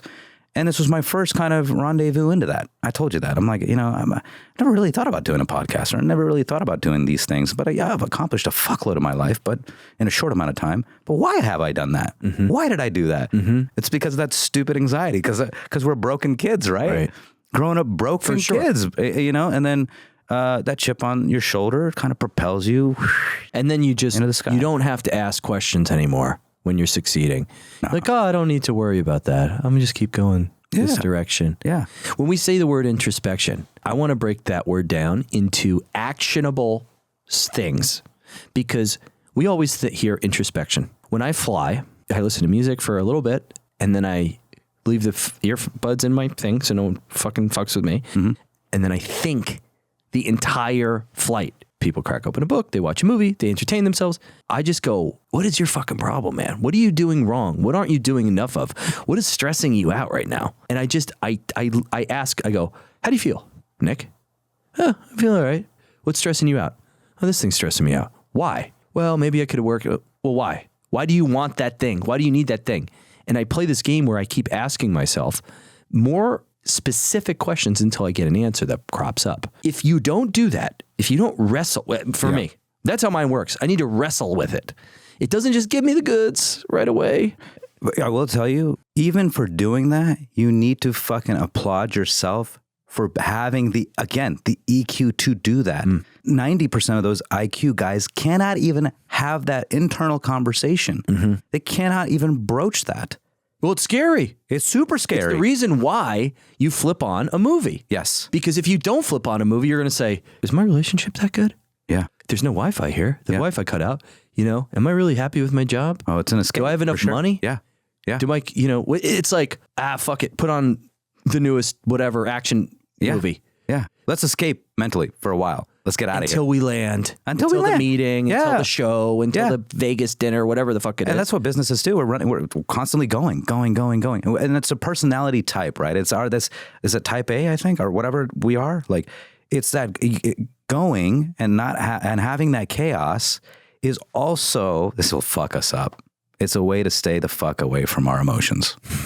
It's a game. It's a game. It's a because trick. you go, oh, I'm spinning. I'm not looking at the problem. Yes. Not looking at the problem. Because we don't have the time to. And I love saying that. I fucking love saying that. I don't have time for that. I don't have time to think about that. Right. I don't have time to be fucking sad or depressed. Right. Or upset or happy or whatever. Well, I have time to be happy. That's pretty much exactly. Yeah.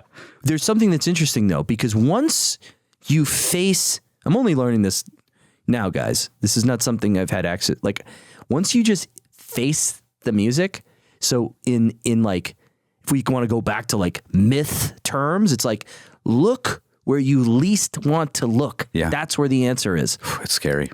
And when you look it in the eye, the monster underneath in the lake, whatever, if we go back to Iron John is the name of the myth, the man that lives in the lake, it's like, oh, that's the thing. Yeah. And then you might actually sort that thing out. Yes. And you might actually feel a sense of common relief. Yeah. And when you find the right professional, whoever that is, a life coach or a therapist or whomever, they're going to help you identify the unlock. And and it's so important.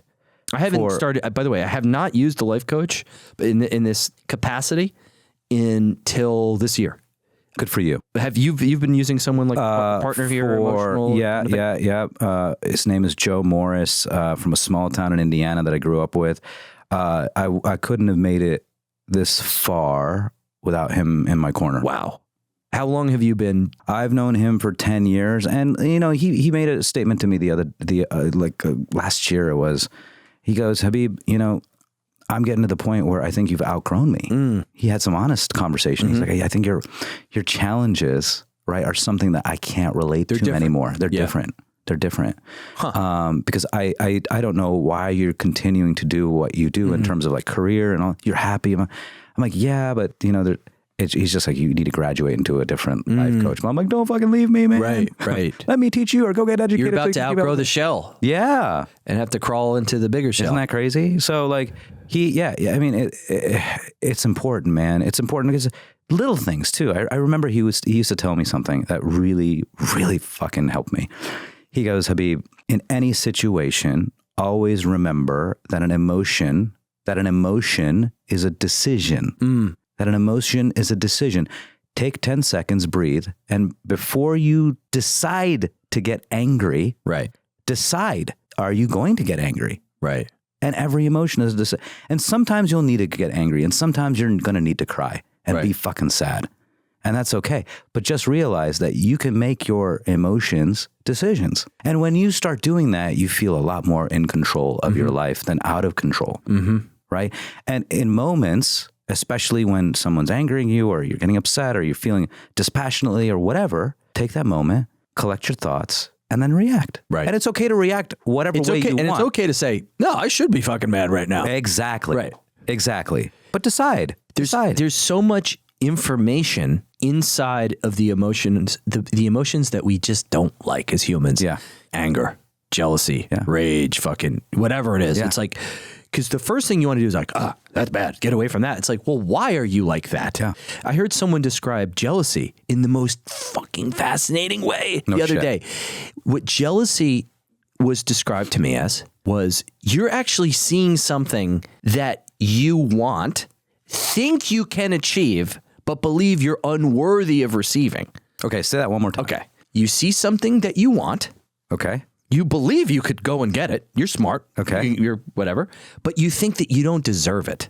No shit. And I'm like, that's fucking seriously insane if you think about it like that. Yeah. Because number one, going through this experience, like this whole podcast, number one, is an experiment. Yeah. And it has succeeded. It is a real podcast. We are a top 100 podcast. Like it's my fucking brother, who is one of my biggest cheerleaders, but tells me like it is. He goes, Nick, I don't miss the skits anymore. The podcast is the real fucking deal. Good for you. I'm applauding here, but no one can hear. But yeah, I mean that's huge.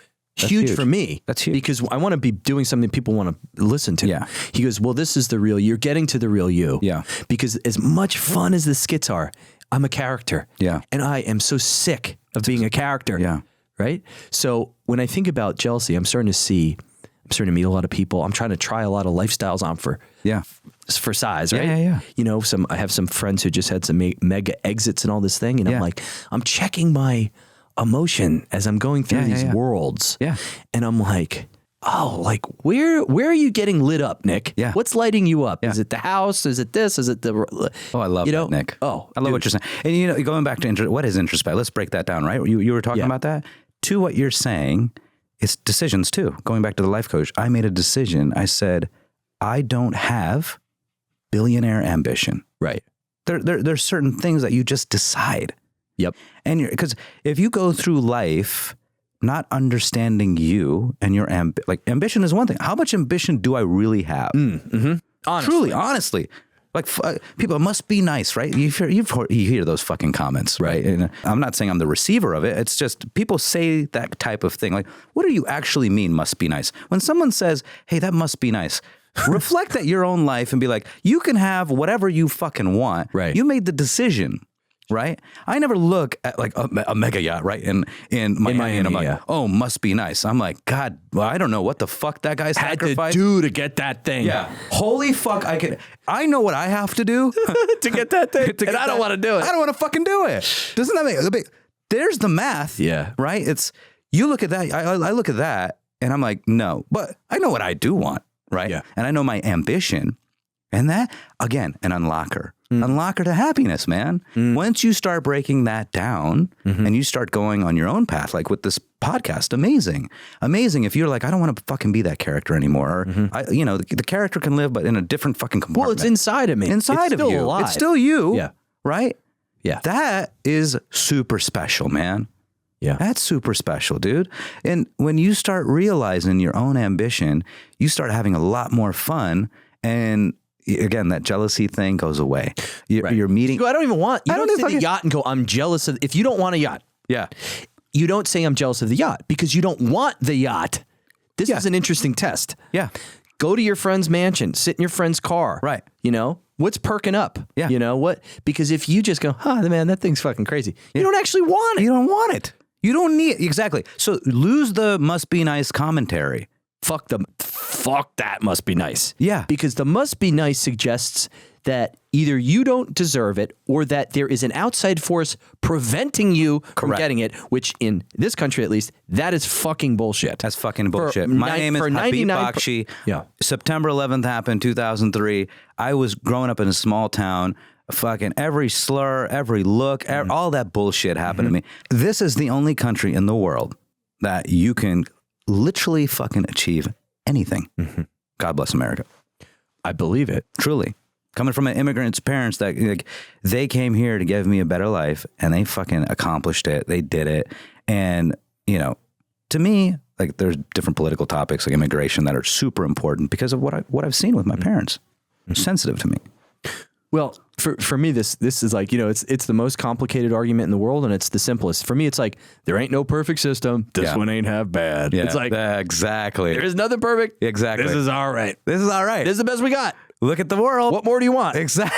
What more do you want? Exactly. It's the best we got. Yeah. It's a shit show in its own right. Yes. But could be a lot worse. Yes. And last time I checked, no one's going to listen to me in Congress. This is why AI is scary. AI thinks everything needs to be perfect. No, it's ran by humans. Imperfect. Right. Right. Emotion. It's, but yeah. I mean, look, you're doing the right thing with this podcast. And I think for entrepreneurs, they face a lot of pressure daily. These are conversations that I think most of these guys are going to relate to, right? That are trying to do what we've done in our past, what we're currently doing. And it's important. I mean, depression's real. Sadness is real. The introspection, being afraid of your emotions is real, right? Get close to yourself, getting comfortable. And you know what I love? I'll tell you, in human interaction, I love uncomfortability. I love uncomfortable conversations because out of uncomfortable conversations breeds a comfortable relationship. Sure. Yeah. Uncomfortability breeds comfortability. Yeah. You get comfortable and you build trust by talking about shit you don't want to talk about and addressing things you don't want to talk about. That's how you get close. Comfortability builds stability. Yes. As well. Yes. But it happens through uncomfortability. Yeah. Truly does. In any relationship, business relationship, I will straight up ask like a client, if a client's on the phone with me, and especially like on Zoom, and they don't look happy, you're like, is everything okay? Yeah, I'll be like, hey, we can do this at a different time. You just want to chat? Yeah. What's going on? That's smart. Yeah. Did the other round that you're trying to go? Is there what happened? I know this. You talked to me about this or whatever. Yeah. Solve other problems. I love solving other problems for my clients. Right. Clients like, oh my God, I'm trying to get my kid into this private school at blah, blah, blah, wherever. Yeah. I'll tell my chief of staff, hey, make a fucking phone call to XX who we know there. Figure something out. Get that kid in right now. Right. Right now. Now. And dude, shit like that has happened. I'll call back and I'm like, hey, don't fucking stress out. Your kid's in the school. Right. It's covered. Right. This is a full service agency. I'm a full service motherfucker. I will fucking if I give a optimize your shit and get your kid into school. Skydiving, baby. Yeah. No bullshit. Like, well, you're doing a favor for a friend. Well, I'm doing a favor for a friend, and then I often in like pitch meetings, I'm like, do you have a consultant in your ecosystem where you do ask their opinion on where you should send your kid to school? Have you had a consultant like that? We're those consultants. You trust us at that level. Our clients trust us at that level. Multi-year, right? 13 years, 15. Our clients have that relationship where they're like, we trust this guy so much with the keys to our Pagani, right? That, we're going to ask him, where should we send our kid to school?